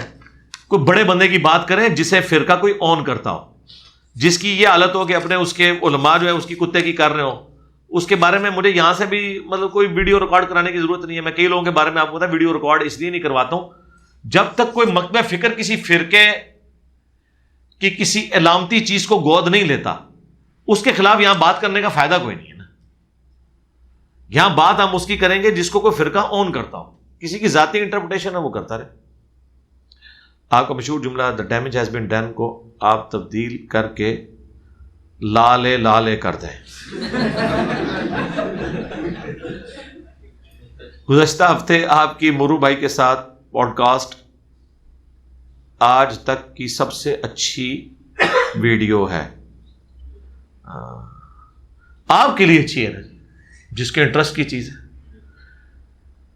یہ تو ان لوگوں سے پوچھیں کہ جنہوں نے مسئلہ 71B دیکھا، انڈیا اور پاکستان کے بزرگوں کی 19 گستاخانہ عبارات کا تحقیقی جائزہ. وہ کہتے ہیں جی ہمارے مرتے دم تک اس طرح کی ویڈیو کوئی نہیں ہے، کیونکہ اس کی وجہ سے ہمیں ہدایت ملی ہے. تو ہر بندے کا سوچنے کا انداز ہے. آپ مجھ سے اگر پوچھیں تو میری زندگی کی جو چند بیسٹ ویڈیو جنہیں میں خود سمجھتا ہوں، ٹھیک ہے اس میں یہ بھی آتی ہے، وہ مجلس 50 ہے، میرا انٹرویو جو ریکارڈ ہوا تھا جس میں میں نے اپنا پورا درد دل رکھا. مجلس 100 جو سالوں کی گمراہیاں جو میں نے ایکسپوز کی تھی وہ ایک ویڈیو میں ایکسپوز کر دی. یہ 2 ٹاپ آف لسٹ میری ویڈیوز ہیں، تو وہ آپ دیکھیں. باقی یہ ٹھیک ہے، یہ وہ نیکسٹ ٹائم انشاءاللہ تعالی، ابھی کچھ دنوں تک انشاءاللہ نادر علی بھائی کے ساتھ بھی میری پوڈ کاسٹ ایک ریکارڈ ہوگی، وہ انشاءاللہ اس سے بھی زیادہ اچھی ہوگی، کیونکہ نادر علی آپ کو پتا ہے وہ عوامی لیول کے سوالات کریں گے. یہ تو انٹلیکچوئل لیول کے سوال تھے. ویسے حقیقت بات ہے یہ 1.25 گھنٹے کے اندر شاید ہی کوئی ایسا ٹاپک بچا ہو جو آج کل کی نوجوان نسل سے ریلیٹڈ ہو، اور وہ کسی نہ کسی فارم میں، چاہے وہ فرقہ واریت سے ریلیٹڈ ہو، ایتھیزم سے ریلیٹڈ ہو، قرآن سے ریلیٹڈ ہو، نوجوانوں کے ایشوز کے ساتھ ریلیٹڈ ہو، چاہے میوزک کا مسئلہ ہو، پردے کا مسئلہ ہو، آلموسٹ سب کچھ انہوں نے کور کر لیا تھا اس کے اندر. ظاہر ہے وہ فی البدی ریکارڈنگ ہوئی تھی، تو ظاہر ہے کہ وہ ایک اس ماحول میں ہوئی ہے نا، وہ میں کوئی تقریر تو نہیں کر رہا نا. ٹھیک ہے، اب جن لوگوں کو ذرا میٹھا مزاج پسند آتا ہے کہ جی آرام سے بیٹھ کے بات ہو رہی ہو، تو وہ 1 to 1 جب بات ہو رہی ہوتی ہے وہ اسی طریقے سے ہی ہو رہی ہوتی ہے نا. اب نبی علیہ السلام جب ممبر پہ چڑھتے تھے تو صحیح مسلم میں الفاظ ہیں 2005 نمبر حدیث، آواز بلند ہو جاتی، غصے میں اضافہ ہو جاتا، آنکھیں سرخ ہو جاتی. تو اب یہ انداز تو وہ طارق جمیل یا غامدی سٹائل تو نہیں ہے، تو آپ کیا کہیں گے مجھے یہ انداز ہی پسند نہیں ہے. اپنے دماغ کا علاج کروائے نا. جیسا کہ کوئی جرنیل اپنی فوج کو تیار کر رہا ہو، تو جرنیل جو ہے وہ اس طرح تو نہیں تیار کرے گا دیکھیں جی ہمیں چاہیے کرنا چاہیے. یہ اپنی بت پرستی، اپنا ٹیسٹ آپ بدلیں. جب آپ کو پتہ ہی نہیں ہے کہ ممبر کی ریکوائرمنٹ کیا ہے. میں نے اکثر کہا ہے کہ میں اپنی بیوی سے اتنی اونچی آواز میں تو نہیں چائے مانگتا جس طرح میں یہاں تقریر کر رہا ہوتا ہوں، اس طرح تو نہیں ہوتا. تو وہ جب آپ 1 to 1 گفتگو کر رہے ہوتے ہیں وہ اسی انداز میں ہو رہی ہوتی ہے، اس کا ڈیکورم وہ ہوتا ہے. بھائی اللہ نے بھی چیزیں ڈفرینٹ رکھی ہیں. اب ایک بندہ جو خاموش مزاج والا وہ کہتا ہے جی یار وہ میں مغرب کی نماز پڑھی، بڑی طبیعت خراب ہوئی, اتنی اونچی قرات کر رہا سی, زور ٹائم تو ہے سکون سی مسجد سے بھائی, وہ زور ٹائم اللہ نے نماز ویسے رکھی ہوئی ہے اس لیے سکون ہے, مغرب عشاء اور فجر اللہ نے جاری رکھی ہوئی ہے اس لیے وہ اونچی آواز سے قرات ہوگی. وہ آپ کو شور لگتا ہے تو آپ کو لگتا رہے, جو چیز اپنی اصل میں آپ اس کو دیکھیں نا, آپ ٹیلر میڈ تو نا اپنی شریعت بنائیں. تو اس طریقے سے یہ بھی جو ہوتے ہیں وہ ریکوائرمنٹ ہوتی ہے, 1-to-1 ڈسکشن کا ڈیکورم ڈفرینٹ ہوتا ہے. اس میں ظاہر ہے کہ جب ایک بندہ میرے سامنے بیٹھا ہوا ہے, اب میرے سامنے اب 150-200 لوگ بیٹھے ہوئے ہیں, تو اس میں تو میں نے ایسے تو نہیں رام رام سے بات کرنی. لیکن جب 1-to-1 میرے ساتھ کوئی بیٹھا ہوا ہے, مجھ سے کوئی بات پوچھ رہا ہے, ادھر میں نے ویسے چیخنا نہیں ہے, فضول حرکت لگتی ہے, تو آپ نے دیکھنا ہے کہ وہ ڈیکورم کون سا ہے, اس ڈیکورم میں وہ بات ہو رہی ہوتی ہے. آپ میرے لائیو سیشنز دیکھیں, اس میں بھی آپ دیکھیں میرا مزاج کتنا دھیما ہوتا ہے, آرام آرام سے رک رک کے. اس کی وجہ یہ ہے کہ وہ مجھ سے سوال کرنے والا 1-to-1 بندہ ہوتا ہے. وہ سامنے پوچھ رہا ہے تو سامنے مجھے 1 یا 2 بندے ہی نظر آ رہے ہیں, باقی جو بیٹھے ہوئے اگر مجھے نظر آئے ادھر بھی شاید آواز میری پھر اونچی ہو جائے, لیکن مجھے تو 2 بندے ہی نظر آ رہے ہیں نا, تو وہ میں پھر نارمل انداز میں گفتگو کر رہا ہوتا ہوں. تو وہ اس کا تقاضا ہوتا ہے, اس لیے آپ اس طرح کی ریکوائرمنٹس نہ کیا کریں. آندہ بھی اس طرح کے جو 1-to-1 انٹرویوز ہوں گے وہ اس طریقے سے ہوں گے. بہرحال وہ ویڈیو میرا خیال ہے وہ 7 لاکھ کراس کر گئی ہے. کیوں جی ابرار بھائی, پوڈ کاسٹ جو ہے انہیں نہیں 6.5 سے بھی آگے چلی گئی تھی میرا خیال ہے. آپ تو 7 سے اوپر ذرا دیکھیں ریئل ٹائم, ہاں 7 لاکھ کراس کر گئی ہے. تو وہ 1 ہفتہ بھی پورا نہیں ہوا اس ویڈیو کو اپلوڈ ہوئے ہوئے. وہ کہہ رہے تھے سب سے فاسٹسٹ میری ویڈیو جو سب سے جلدی ہے, ہاں 7,09,000 ہو گئی ہے. تو خیر اس کے کلپس بھی انہوں نے فیس بک پہ اپلوڈ کیے ہیں. تو مجھے وہ بڑا اچھا, مجھے وہ نادر علی نے فون کیا, کیونکہ نادر علی کے تھرو ہی انہوں نے رابطہ کیا تھا. ان کے پاس تو میرا نمبر نہیں تھا, ویڈیوز تو دیکھتے تھے وہ, تو آپ ہزاروں لاکھوں لوگ ویڈیوز دیکھتے ہیں, سب کے پاس تو نہیں تھا وہ ہماری اکیڈمی کا نمبر. پھر خیر اس نے تو میرا ذاتی نمبر اس کو دے دیا تھا, تو اس کے ذریعے رابطہ کیا. تو مجھے کہہ رہے تھے مجھے بڑا مزہ آیا دیکھ کے, اور بڑا اچھا اس نے جملہ بولا نادر علی نے. وہ کہتا ہے جہاں سے مولویوں کی عقل ختم ہوتی ہے وہاں سے پوڈ کاسٹ سٹارٹ ہوتی ہے. تو میں نے بھی آنا ہے, حالانکہ وہ بڑے عرصے سے آ رہا ہے. وہ مجھے کہہ رہا تھا آپ کراچی آئے ہیں, تو میں نے کہا یار میں تو جیو دنیا ARY ان کے میں اسٹوڈیوز میں جا کے ریکارڈنگ نہیں کرواتا, تو میں تیرے پاس کیوں آنا ہے ادھر ریکارڈنگ کروانے, میں تو نہیں نکلتا ہوں یہاں سے. آپ کو پتا ہے سیکورٹی ایشوز ہیں, باقی سارے مسئلے ہیں, تو جس نے ریکارڈنگ کرنی ادھر آ کے کرے. خیر وہ اب اس کو تھوڑا فیل ہوا, مجھے کہنے لگا یار کہ پہلی ویڈیو تو میری ریکارڈ ہونی چاہیے تھی. تو اب میں آؤں گا انشاءاللہ, امید ہے کچھ دنوں میں وہ آئیں گے, وہ بھی اپنی ریکارڈنگ کریں گے. لیکن وہ ظاہر ہے نادر علی تو عوامی سوال کرے گا نا, اس کا وہ مورو والا تو تیمور بھائی والا تو لیول نہیں ہے نا. لیکن جو عوامی لوگ ہیں, میں آپ کو ابھی گارنٹی سے کہہ رہا ہوں, ان کو وہ جو انشاءاللہ ریکارڈنگ ہونی ہے نا وہ اس سے زیادہ پسند آئے گی, کیونکہ اس میں بالکل عوامی لیول کے سوال ہوں گے جو ایک عام بندہ سوچتا ہے, چاہے وہ پڑھا لکھا ہے یا نہیں ہے, دین کے حوالے سے جو چھوٹی موٹی چیزیں. بہرحال یہ سوال تو دوبارہ سے نہیں نا ریکارڈ کروانے, ورنہ تو آپ کا انٹرسٹ ہی لوز ہو جائے گا. وہ اپنے سوال لے کے آ رہے ہیں انشاءاللہ, تو وہ بھی آپ دیکھ لیجیے گا. عیسیٰ علیہ السلام کے آنے کے بارے میں روشنی ڈالیں, بہت زیادہ روشنی ڈالی ہوئی ہے. نزول مسیح اور حیات مسیح, آپ میری ویڈیو دیکھیں, ایک ایک حدیث ڈسپلے کرائی ہے, اس کا نمبر ڈسپلے کیا ہے, جو غامدی صاحب کی ریزرویشنز تھی ان کا جواب دیا ہے, قرآن سے ثابت کیا ہے, اس کے بعد احادیث سے ثابت کیا ہے. پورا مقدمہ ہے 1.25 گھنٹے کا, وہ آپ دیکھ لیں. جادو کی حیثیت قرآن و حدیث کی روشنی میں, اس کو بھی میں نے جادو لکھے اور ساتھ انجینئر عدلی مرزا, تو جادو سے ہماری ویڈیو کھل کے یوٹیوب پہ آ جائے گی. اس میں نے یہ سارے کے سارے معاملات کہ جادو ہو جائے تو پھر اس کا علاج کس طرح ہوگا, جادو نہیں ہوا با اس سے پہلے علاج کس طرح کرنا ہے, ٹھیک ہے, وہ سنت اذکار ہیں. اور جب جادو ہو جائے تو پھر کسی صحیح العقیدہ عامل سے رابطہ کریں, جس طرح ڈاکٹرز کے پاس آپ جاتے ہیں اپنے فزیکل علاج کے لیے, لہذا یہ بھی ایک فیلڈ ہے, اس کا بھی علاج کروایا جاتا ہے, تو اس کے لیے آپ وہاں جائیں. باقی نبی الاسلام پہ جو جادو ہوا تھا اس کے والے سے میری ویڈیو ریکارڈ ہے, وہ آپ دیکھ لیں. میں نے 41 سال کی زندگی میں ڈاکٹر ذاکر نائک, ڈاکٹر اسرار کے بعد سب سے بہترین مذہبی عالم آپ ہی کو پایا. لاہور سے صرف آپ سے ملنے ہیں, جزاکم اللہ خیرہ. پاکستان نہیں بلکہ پوری دنیا میں مجھے آپ سے زیادہ محبت ہے, جزاک اللہ. گیٹ اوور یار, میں نے زیادہ تر جاہل لوگوں کو آپ کے خلاف بولتے ہوئے دیکھا ہے. جاہل نہیں یار, علماء بھی بول رہے ہیں, ایسا نہیں ہے. وہ آپ کو اب جاہل نظر آنے شروع ہیں, کیونکہ آپ کو اب ٹیسٹ لگ گیا قرآن و سنت کا. ورنہ ابھی تک کسی کی جرأت تھی کہ تقی عثمانی صاحب کا مذاق اڑاتا؟ اپنی ان کی حرکتوں کی وجہ سے، ہماری وجہ سے نہیں، کہ یار تم ہزاروں بچوں کی موجودگی میں دورہ حدیث کی آخری کلاس کرا رہے ہو جہاں تم نے علماء کو ڈگری دینی ہے، اور وہاں درس کیا دے رہے ہو کہ امام حنیفہ کو گناہ دھلتے ہوئے نظر آ جاتے تھے۔ یعنی جو عقیدہ پیغمبروں کے بارے میں ہے وہ تم غیر پیغمبر کے بارے میں بتا رہے ہو، اور کیا درس دے رہے ہو کہ نبی علیہ السلام نے قبر مبارک سے ہاتھ نکال لیا 550 سال کے بعد، یہ وہاں پہ آپ بتا رہے ہو۔ تو اب وہ ڈگری لے کے کیا قرآن و سنت پڑھ کے نکلے ہیں، وہ کیا لے کے نکلے ہیں وہاں سے؟ آج لوگ کہتے ہیں یار دیکھو اتنے بڑے بڑے علماء کس قسم کی باتیں کرتے ہیں۔ تو چاہے جاہل ہیں یا پڑھے لکھے جاہل ہیں، دونوں برابر ہیں۔ باقی یہ جو آپ ڈاکٹر ذاکر نائک یا ڈاکٹر اسرار صاحب ان کا ذکر کیا ہے، میں ان کی دل سے قدر کرتا ہوں، ان سے محبت کرتا ہوں، اللہ کا شکر ہے، لیکن یہ تکبر کے طور پہ میں بات نہیں کر رہا، یہ ریالٹی ہے۔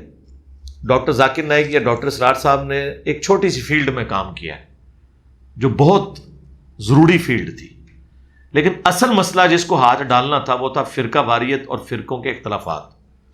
اس کو میرے علم میں پلانٹ ارتھ کے اوپر اس پلیٹ فارم سے پہلے کسی نے ہاتھ نہیں ڈالا۔ اس کے بعد بھی جو لوگ ہاتھ ڈال رہے ہیں وہ ہمارے اسٹوڈنٹس ہی ڈال رہے ہیں، یہ جرت کسی نے نہیں کی ہے، اور اس کی میں آپ کو ریزن بتا دیتا ہوں، اس کے بعد گالیاں پڑتی ہیں۔ جی ڈاکٹر ذاکر نائک نے ایک یزید کا مسئلہ صرف تھوڑا سا کیا ہے نا، آج تک وہ بھگت رہا ہے اس کو۔ ہندوؤں کے خلاف بولے گا تو بریلویوں کو کیا تکلیف ہے، وہ بھی کہیں گے ذاکر نائک زندہ باد، کیونکہ بریلویوں کے خلاف نہیں نا بول رہا۔ مولانا طارق جمیل نے زندگی میں کبھی نہیں کہا کہ یا علی مدد کہنا شرک ہے، یا شیخ عبد القادر جیلانی کہنا شرک ہے۔ وہ کہتے ہیں اللہ ہی سے ہوتا ہے، وہ تو جو بابوں کو پکار ہیں وہ بھی کہتے ہیں اللہ ہی سے ہوتا ہے۔ چلیں اس ویڈیو کے بعد ان کو کہہ دیں کہ یہ کہہ دیں، ٹائم قیامت تک ہے، کبھی نہیں کہیں گے، کیونکہ اس سے پھر اختلافات جنم دیتے ہیں۔ ڈاکٹر اسرار صاحب نے بھی توحید بیان کی، لیکن بڑے طریقے سے ڈھکے چھپے الفاظ، بابوں کو رحمت اللہ علیہ بھی کہہ کے پھر ساتھ کہہ کے یہ نہیں کچھ یوں یوں کر کے ننگی بات کرنا، یہ مشکل کام ہے، کیونکہ اس کے بعد پڑتی ہیں گالیاں، اور وہ ہر بندے کا حوصلہ نہیں وہ گالیاں کھا سکے۔ اور اگر انہوں نے وہ آج کام کیا ہوتا نا تو کوئی فرقہ ان کو اپنے گود نہ لیتا۔ آج لاکھوں دیوبندی ہیں جو ڈاکٹر اسرار صاحب کی عزت اپنے علماء سے بڑھ کے کرتے ہیں۔ کیوں؟ کیونکہ انہوں نے دیوبندیت کو ہاتھ نہیں ڈالا۔ اسی ہاتھ کے سیدھے چک وڑ لے، ہاں بوٹی لا لی ہے، ٹھیک ہے۔ اسی طریقے سے ڈاکٹر ذاکر نائک نے اہل حدیثوں کو نہیں ہاتھ ڈالا، وہ تو ایون یزید والا مسئلہ بھی ان کا بیان کرتے رہے۔ دنیا کی جس مسجد میں چاہیں اہل حدیث کی ڈاکٹر ذاکر نائک درس دے سکتے ہیں، مولانا طارق جمیل صاحب دنیا کی جس دیوبندی مسجد میں چاہیں درس دے سکتے ہیں۔ تو فرقوں نے گود لیا ہوا ہے نا ان کو۔ بعض کہتے ہیں ڈاکٹر طارق قادری صاحب بڑے نیوٹرل ہیں، جی وہ بریلویوں کی مسجد میں تو درس دے لیں گے، کسی اہل حدیث کی مسجد میں درس دلوا کے بتائیں ان کا۔ نیوٹرل وہ ہوگا کہ جسے دنیا کی کوئی مسجد درس نہ دینے دے۔ ہاں آپ سوچ رہے ہوں گے کہ جسے سارے درس دینے دیں، وہ نہیں ہوگا، وہ منافق ہوگا، وہ ساروں کی مطلب کی باتیں کرتا ہوگا۔ جسے کوئی درس نہ دینے دے وہ ہوگا ان بائسڈ، یا نیوٹرل لفظ تو بدنام ہو چکا ہے، ان بائسڈ، ان بائسڈ، غیر جانبدار، جسے کوئی درس نہ دینا دے۔ کیوں کہ جو بندہ ان بائسڈ ہوگا نا، اس نے ہر فرقے کو کہیں نہ کہیں کاٹا ہوگا، چٹکی کاٹی ہوگی اس کو۔ مولانا ساق صاحب تو اب دنیا سے جا چکے ہیں جی، بہرحال ان کے لیے بھی سن لیں، آخری وقت تک وہ اہل حدیث کی مسجد میں جمعہ پڑھاتے تھے۔ اہل حدیث میں ان کے بارے میں 2 گروہ بنے ہوئے تھے، ٹھیک ہے۔ اور دیوبندیوں کے بارے میں ان کی مسجد میں وفات تک دیوبندیوں کی سرفراز خان صفدر کی وہ ساری بدعت پہ مبنی کتابیں بکتی تھی، یہ پتہ ہے نا آپ کو۔ دیوبندیوں سے بھی انہوں نے کوئی کنفرنٹ نہیں کیا۔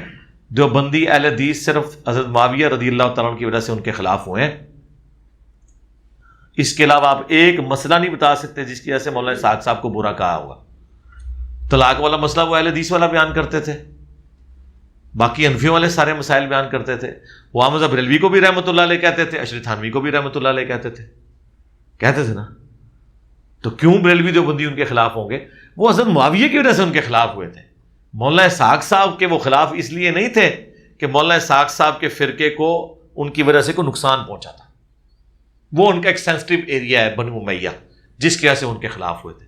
آپ جتنے کلپ دیکھ لیں, یہ جو کچھ میرے ساتھ کر رہے ہیں, ٹرولنگ کرتے ہیں آدھے کلپ کاٹ کے, آج تک مولانا اسحاق کا کبھی ادھورا کلپ کاٹ کے, سوائے جو حضرت عمر کے بارے میں ان کی سٹیٹمنٹ تھی, کبھی کو ان کے خلاف آپ کو کلپ ملا ہے کہ مولانا اسحاق کے خلاف کسی کا؟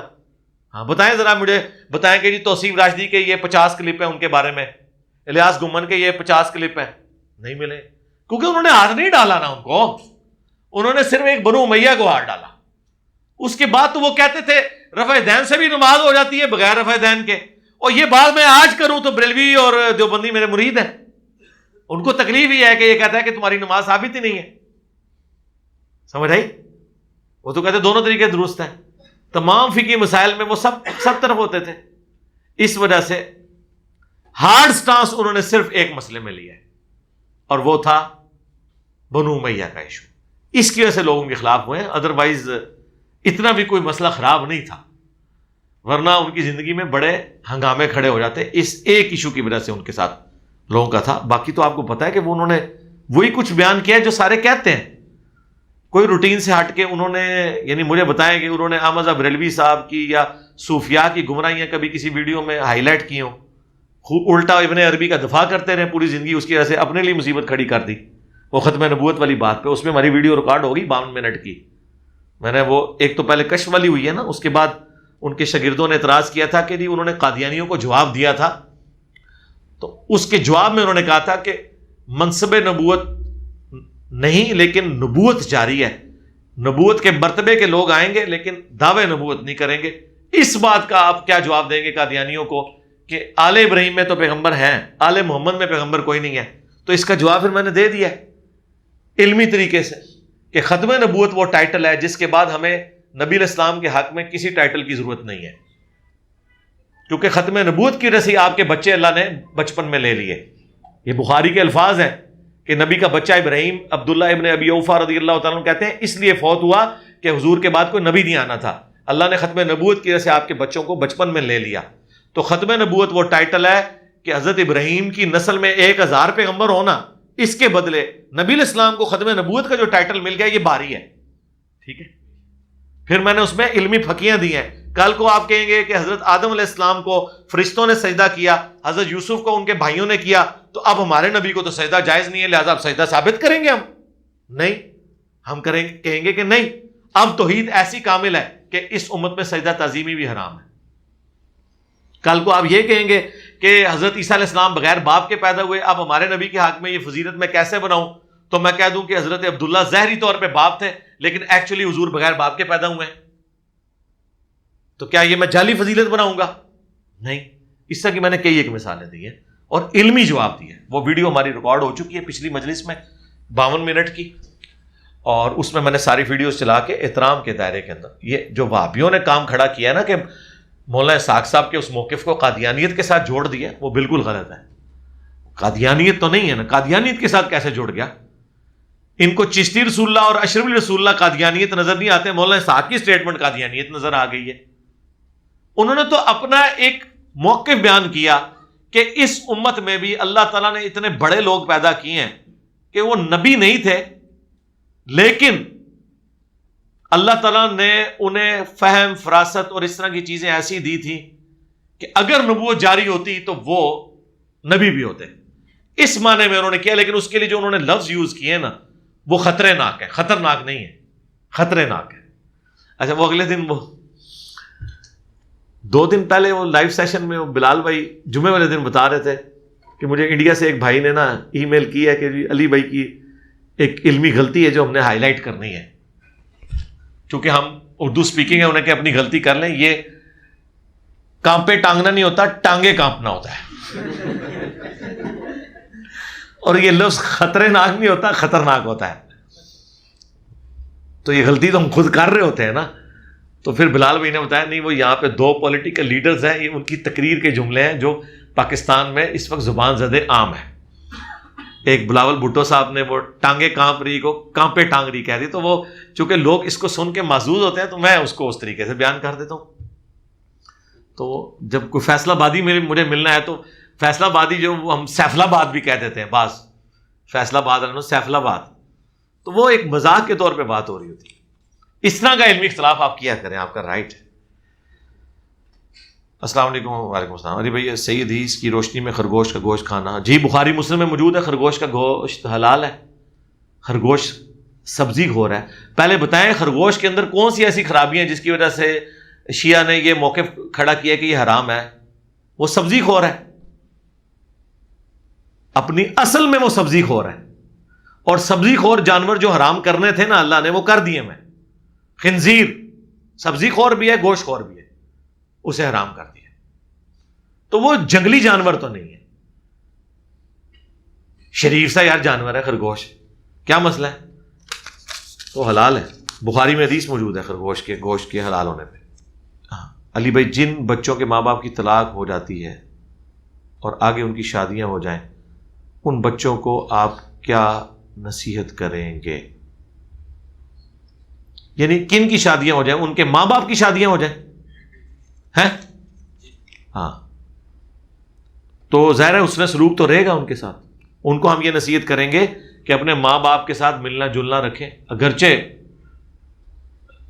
جب وہ بیمار ہوں یا کوئی مشکل وقت آ جائے اسی وقت رکھیں, آگے پیچھے فون پہ تو رابطہ رکھیں. آج کل تو ایسا کوئی مسئلہ ہی نہیں ہے, ریئل ٹائم آپ کو خبر رکھ سکتے ہیں. یہ اگلے زمانوں میں یہ سوال بڑا مشکل ہوتا کہ جی میری جو والدہ ہیں ان کی شادی ہو کے وہ تو کراچی چلی گئی ہیں, اب میں کراچی کہاں جا کے ان کا حال کا پتہ کروں؟ تو آج کل تو انٹرنیٹ کا دور ہے, واٹس ایپ کا دور ہے, موبائل کا دور ہے, تو آپ ان کے ساتھ سلام دعا کرتے رہیں. جب کبھی کوئی مشکل وقت آئے, پیسوں کی ضرورت ہو, آپ مدد کر سکتے ہیں تو وہ کر دیا کریں. باقی پرائمری ذمہ داری تو ظاہر ہے ان کے نئے شوہر کی ہے, وہ کریں گے. اور رہ گئے آپ کے والد تو وہ تو خود اپنا ذریعہ معاش چلا رہے ہوں گے. تو باقی آپ نے اپنا حسن سلوک اس حوالے سے کرنا ہے کہ جب کبھی بیماری ہے, کوئی ایسا خوشی غمی کا موقع ہے, تو آپ اس وقت ان کے ساتھ رکھیں. بھلے وہ اپنی زیادہ اللہ تعالی زندگی گزار رہے ہیں, ان کو سکون سے گزارنے دیں. ہم نے تو دیکھا ہے عورتیں بعض اوقات نئی شادی کی خاطر انہیں اپنی پرانی اولاد بھی چھوڑنی پڑ جاتی ہے. ظاہر ہے خاوند نہیں رکھتا اولاد تو ان کی مجبوری ہوتی ہے, بعض بیچاری رکھ بھی لیں تو ان کے ساتھ برا سلوک ہو رہا ہوتا ہے. اس وقت پھر وہ نیکی یہی ہے کہ ایسی عورت کی جو پہلے خاوند سے اولاد ہے وہ پھر نانی یا دادی دادا پال لیں, تاکہ چلو اب اس کی آگے کی زندگی تو سکون سے گزرے. بات ظاہر ہے یہ آزمائش تو ہے, اللہ تعالیٰ آسانیاں فرمایا آپ کے لیے. میں جانتا ہوں کہ اگر میں مسجد میں جاؤں عصر یا عشاء کی فرض نماز ادا کرنے کے لیے, اور جب میں جماعت میں شمولیت کروں تو جماعت کی وہ آخری رکعت ہو, تو پھر جماعت ہونے کے بعد میں باقی کی نماز کیسے ادا کروں گا؟ اتنا لمبا سوال لکھا جائے, اس کی بجائے آپ لکھتے ہیں کہ میں رکعت میں شامل ہونے کا طریقہ کیا ہے, تو اس کے اوپر آپ یہی یوٹیوب کے اوپر رومن میں جا کے لکھیں تو ہماری ویڈیو کھل جائے گی کہ اگر آپ کی رکعت کوئی رہتی ہے, اگر ایک رکعت آپ کی رہ گئی ہے تو آپ امام کے ساتھ سلام نہیں پھیریں گے, بلکہ سلام پھیرنے کے بعد آپ قیام میں کھڑے ہو جائیں گے اور اپنی ایک رکعت کو پورا کریں گے. اس میں دونوں طریقے سے درست ہے. اگر آپ چاہیں تو صرف سورۃ الفاتحہ پڑھ لیں, وہ بھی کافی ہے, اور اگر آپ سورۃ الفاتحہ کے ساتھ سورت ملانا چاہتے ہیں تب بھی کافی ہے. ثنا پڑھنے کی ضرورت نہیں ہے, کیونکہ ثنا دعائے استفتاح ہوتی ہے نماز شروع کرتے وقت. تو آپ کی نماز تو 3 رکعتیں پہلے شروع ہو چکی ہوئی ہے, اس وقت اگر آپ نے ثنا نہیں پڑھی تو ابھی ثنا پڑھنے کی ضرورت کوئی نہیں ہے. لیکن پڑھنا چاہتے ہیں تو وہ بھی پڑھ لیں, کوئی فرق نہیں پڑتا. مسئلہ ہوتا ہے مغرب کی نماز میں ایک شخص نے آخری رکعت امام کے ساتھ پڑھی, اب وہ پوچھتا ہے کہ جی اب میں جب سلام پھیرنے کے بعد کھڑا ہوں گا تو پہلی رکعت میں بیٹھ جاؤں گا؟ جی بیٹھیں گے, اس لیے کہ وہ آپ کی دوسری رکعت ہے, اور دوسری رکعت میں آپ نے تشہد کرنا ہوتا ہے. دوسری میں بھی آپ بیٹھیں گے اور پھر تیسری میں بھی, اور یہ آپ کی نماز ایسی ہوگی جس کی ہر رکعت میں تشہد آ رہا ہوگا, تو کوئی پریشانی والی بات نہیں ہے. لیکن اگر آپ ایسا نہ بھی کریں, آپ پہلی میں نہیں بیٹھتے اور آپ کھڑے ہو جاتے ہیں اور دوسری رکعت میں آپ بیٹھتے ہیں, تو 2 رکعتیں تو تعداد پھر بھی پوری ہوگی. یہ اجتہادی مسئلہ ہے, اس میں کوئی خرابی والا مسئلہ نہیں, کیونکہ اوور آل آپ کے 2 تشہد نماز کے پورے ہو جائیں گے. ایک تشہد آپ امام کے پیچھے کر چکے ہیں اور ایک آپ کا آخری ہوگا، درمیان والا آپ نہیں بھی کرتے اور صرف 2 رکھتے ہیں، اس طریقے سے بھی ملا لیتے ہیں، تو اس میں کوئی ایسا مسئلہ نہیں ہے، اس کو اجتہاد کے اوپر چھوڑ دیا گیا۔ اصل چیز ہے کہ آپ نے رکھتے پوری کرنی ہے۔ اسی طریقے سے بعض لوگ پوچھ رہے ہوتے ہیں کہ میں سلام پھیرنے کے بعد رفع الیدین کروں گا یا نہیں کروں گا۔ بھائی سلام پھیرنے کے بعد آپ کی جو وہ رکعت ہے وہ اپنی، اگر وہ ایون رکعت ہے تو بغیر رفع الیدین کے کریں گے شروع، اگر وہ آڈ رکعت ہے یعنی طاق ہے تو رفع الیدین سے کریں گے۔ امام کے ساتھ آپ نے 1 رکعت پڑھی تھی،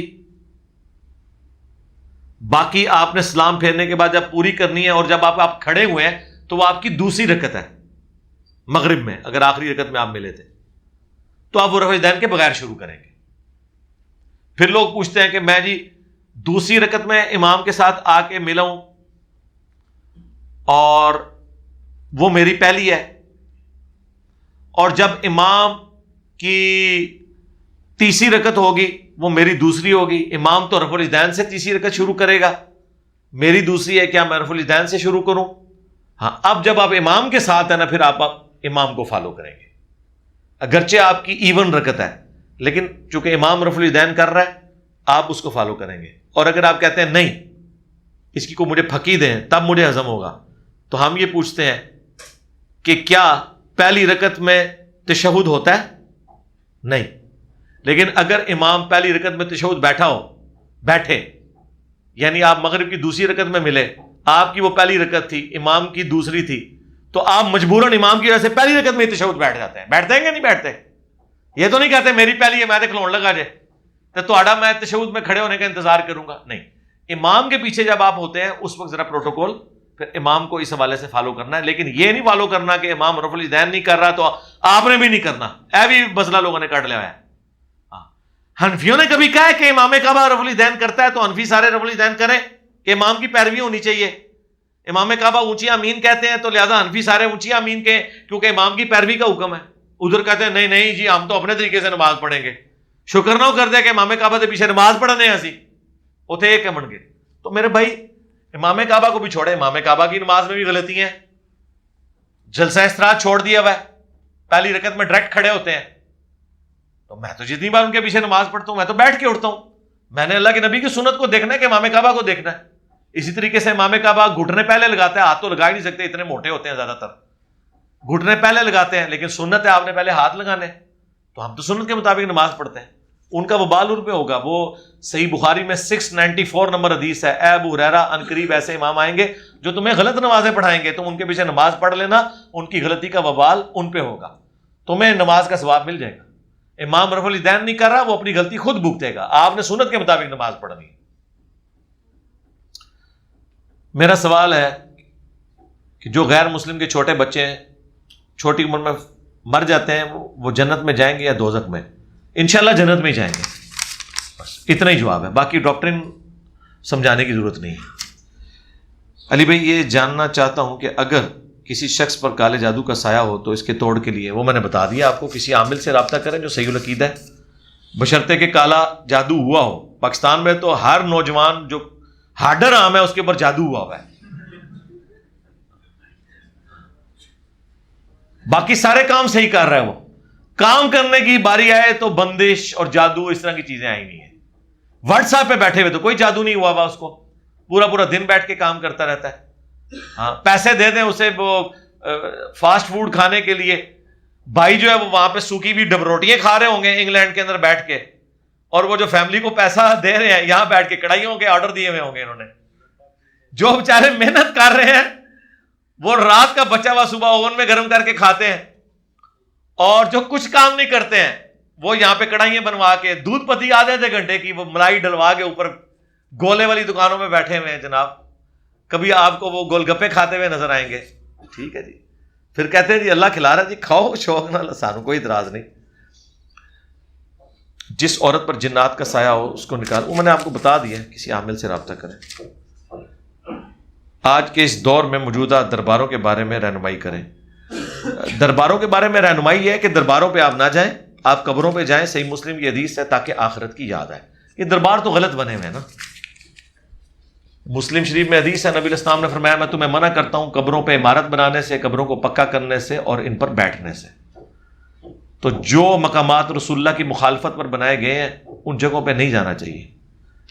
ابو داؤد میں حدیث ہے، مقام بوانا پہ ایک صحابی نے کہا کہ میں نے منت مانی ہے کہ وہاں پہ اللہ کی راہ میں اونٹ قربان کروں گا، تو آپ نے فرمایا دیکھنا وہاں زمانے جاہلیت میں کوئی میلہ تو نہیں لگتا تھا یا کسی بت کی پوجا تو نہیں ہوتی تھی پہلے، اب نہیں، پہلے اگر پہلے بھی ہوتی تھی نا تو تب بھی تم نے وہاں یہ کام نہیں کرنا۔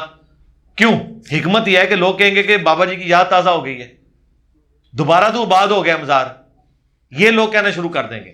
اور جو آلریڈی مزار آباد ہے رسول اللہ کی مخالفت کے اوپر، جہاں پہ چرس بک رہی ہے، جہاں پہ برائی کے اڈے بنے ہوئے ہیں، بے پردہ عورتوں اور مردوں کا اختلاط ہے، اور ان میں سے کوئی بھی نماز پڑھنے والا نہیں سوائے چند ایک لوگوں کے، وہاں پہ آپ نے جا کے کیا کرنا ہے؟ اللہ کی راہ میں قربان کرنا ہے تو آپ کسی مسجد کے باہر جو ہے نا وہ اللہ کے نام کی قربانی کریں، اور وہاں پہ آپ جا کے دیگیں چڑھائیں، لوگوں کو کھلائیں، درباروں پہ کیوں؟ میری بڑی آپا بیمار ہیں، دعا کی درخواست۔ اللہ تعالیٰ انہیں صحت دے جی، عافیت کا معاملہ فرمائے۔ میں دعا سب کے لیے کرتا ہوں میرے بھائی، یہ تو زندگی میں چیزیں چلتی ہیں جی۔ تیسرے پارے کی پہلی آیت ہے کہ ہم نے بعض رسولوں کو بعض پر فضیلت دی، مگر سورہ بقرہ میں آیا کہ رسولوں میں فرق نہیں کرتے۔ یہ دو ٹرمنالوجیز ہیں، میں نے اس کے اوپر کئی ایک دفعہ بولا ہوں۔ ایک ہے تفضیل بین الرسل، رسولوں میں ایک دوسرے کو فضیلت دینا، اس کے لیے ٹرم کیا یوز ہوتی ہے؟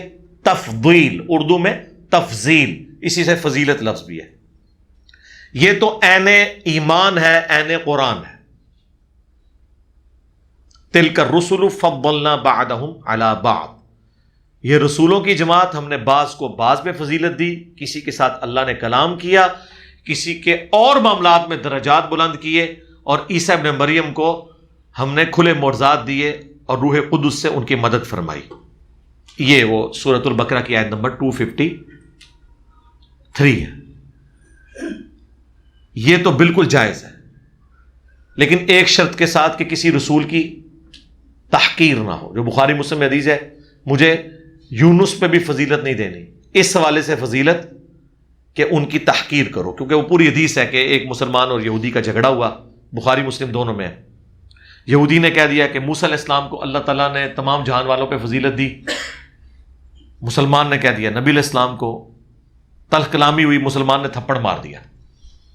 وہ شکایت لے کے اللہ کے نبی کے پاس آیا، آپ نے مسلمان کو ڈانٹا اور فرمایا کہ تم نے ایسی حرکت کیوں کی ہے؟ قیامت کے دن سب سے پہلے میں قبر سے نکالا جاؤں گا، لیکن میں دیکھوں گا کہ موسیٰ علیہ السلام تو مجھ سے پہلے ہی اللہ کے عرش کا پایا تھامے ہوئے کھڑے ہیں، مجھے نہیں پتا کہ قیامت کی بے ہوشی ان پہ طاری نہیں ہوئی یا مجھ سے پہلے وہ اٹھا لیے گئے ہیں۔ یعنی موسیٰ علیہ السلام کی ایک جزوی فضیلت جو رسول اللہ پر تھی، نبی علیہ السلام نے وہ بیان کر دی، اور پھر آپ نے صاف فرمایا مجھے یونس پہ بھی فضیلت مت دو۔ اب یونس وہ واحد پیغمبر ہیں جن کے بارے میں اتنا سخت اللہ کا عتاب تھا کہ سورہ الصافات میں آیا کہ اگر یونس ہم سے دعا نہ کرتا تو مچھلی کے پیٹ سے اس دن نکالا جاتا جس دن مردے قبروں سے اٹھائے جائیں گے۔ اگر وہ سورہ انبیاء میں جو دعا آئی لا الہ الا انت سبحانک انی کنت من الظالمین، اگر یہ نہ پڑھتے، یعنی اتنا اللہ کا ان پر جلال، تب بھی اللہ کے نبی علیہ السلام نے فرمایا مجھے اس یونس پہ بھی فضیلت نہیں دینی،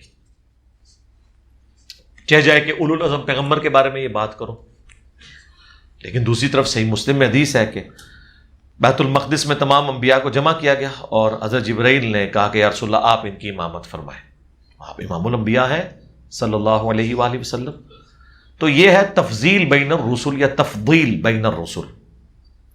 ایک ہے تفریق بین الرسل، وہ کفر ہے، وہ ہے لا نفرق بین احد من رسلی، ہم رسولوں میں ایمان لانے میں کوئی فرق نہیں کریں گے، ایمان سب پر لائیں گے، لیکن اولو العزم پیغمبر وہ قرآن بھی کہتا ہے 5 ہیں، محمد رسول اللہ، ابراہیم خلیل اللہ، موسیٰ کلیم اللہ، اور عیسیٰ ابن مریم روح اللہ، اور حضرت نوح علیہ السلام، جو سورہ الاحزاب میں اور سورہ شورا میں، یہ 5 اولو العزم پیغمبر ہیں۔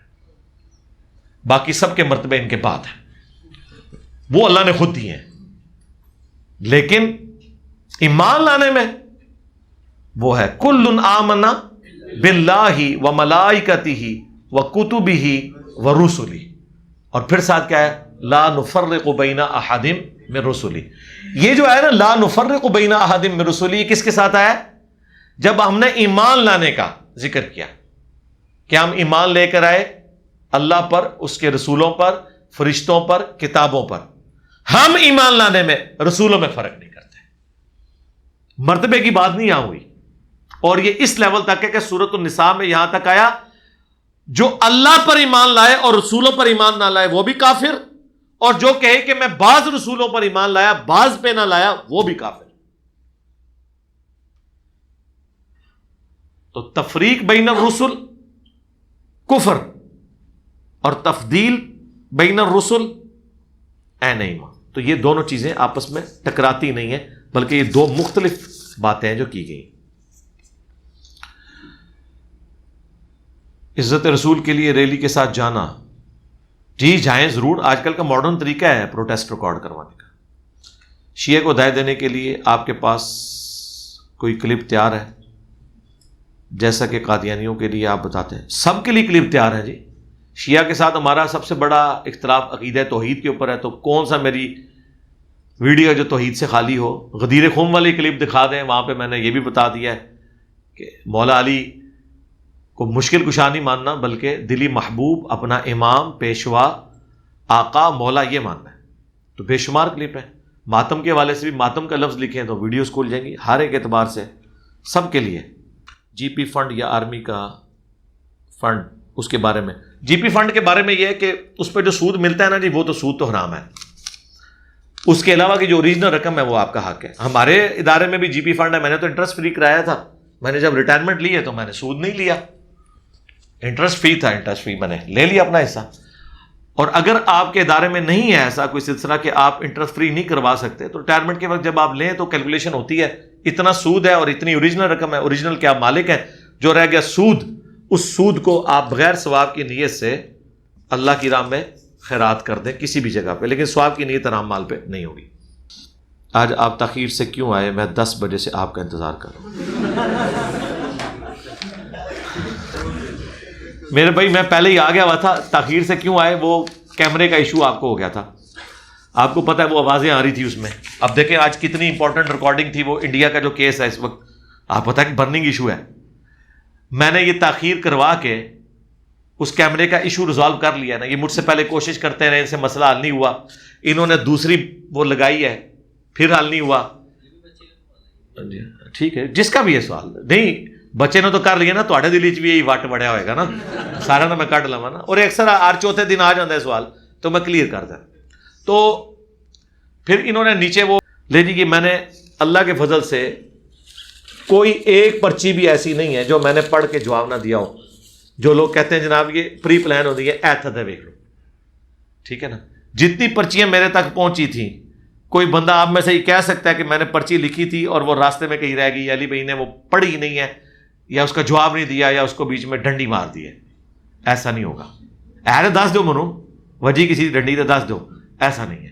البتہ جو سوالات ڈیٹیل طلب ہوتے ہیں اس کی میں نے ویڈیوز ریفر کر دی. کیونکہ ہر دفعہ ٹاپک میں بولوں گا نا، اس مجلس کا انٹرسٹ ختم ہو جائے گا. کوشش یہ ہوتی ہے کوئی نیا ٹاپک آتا ہے یا کسی کے اوپر تفصیل ریکوائرڈ ہوتی ہے تو وہ ہم اسی اعتبار سے کر دیتے ہیں. ٹھیک ہو گیا؟ بیٹھو. ٹھیک ہے، یہ آپ کے سوالات مکمل ہو گئے. اللهم إني أسألك بأنك أنت الله لا إله إلا أنت الأحد الصمد الذي لم يلد ولم يولد ولم يكن له كفوا أحد وإلهكم إله واحد لا إله إلا هو الرحمن الرحيم ألف لام ميم الله لا إله إلا هو الحي القيوم اللهم صل على محمد وعلى آل محمد اللهم اغفر لحينا وميتنا وشاهدنا وغائبنا وصغيرنا وكبيرنا وذكرنا وأنثانا اللهم من أحييته منا فأحيه على الإسلام ومن توفيته منا فتوفه على الإيمان رب ارحمهما كما ربياني صغيرا ربنا هب لنا من أزواجنا وذرياتنا قرة أعين وجعلنا للمتقین اماما. اے اللہ جن جن بھلائیوں کا سوال تیرے محبوب صلی اللہ علیہ وآلہ وسلم نے تجھ سے کیا، ہمارے حق میں، ہمارے ماں باپ کے حق میں، ہمارے بیوی بچوں کے حق میں، پوری امت کے حق میں قبول و منظور فرما. اور جن جن چیزوں کے شر سے تیرے محبوب علیہ السلام نے تیری پناہ طلب کی، تمام مسلمانوں کو ان چیزوں کے شر سے اپنی پناہ عطا فرما۔ اے اللہ، حاضرین کے دلوں میں جو جو نیک اور جائز دعائیں ہیں اپنی بارگاہ میں قبول و منظور فرما۔ حاضرین کے جو چھوٹے بڑے رشتہ دار فوت ہو چکے یا جو بیمار ہیں، پوری دنیا میں جہاں کہیں مسلمان فوت ہو چکے یا بیمار ہیں، تمام کی مغفرت فرما، اور جو بیمار انہیں شفا عطا فرما۔ اے اللہ، کشمیر، انڈیا، فلسطین، چائنا، یمن، عراق، افغانستان، جہاں کہیں بھی مسلمان کس پرسی کی زندگی گزار رہے ہیں، غیب سے ان کی مدد فرما۔ اے اللہ، پاکستان کو اور پورے عالم اسلام کو اندرونی اور بیرونی خطرات سے محفوظ فرما۔ سبحان ربک رب العزت عما یصفون وسلام علی المرسلین والحمد للہ رب العالمین، آمین۔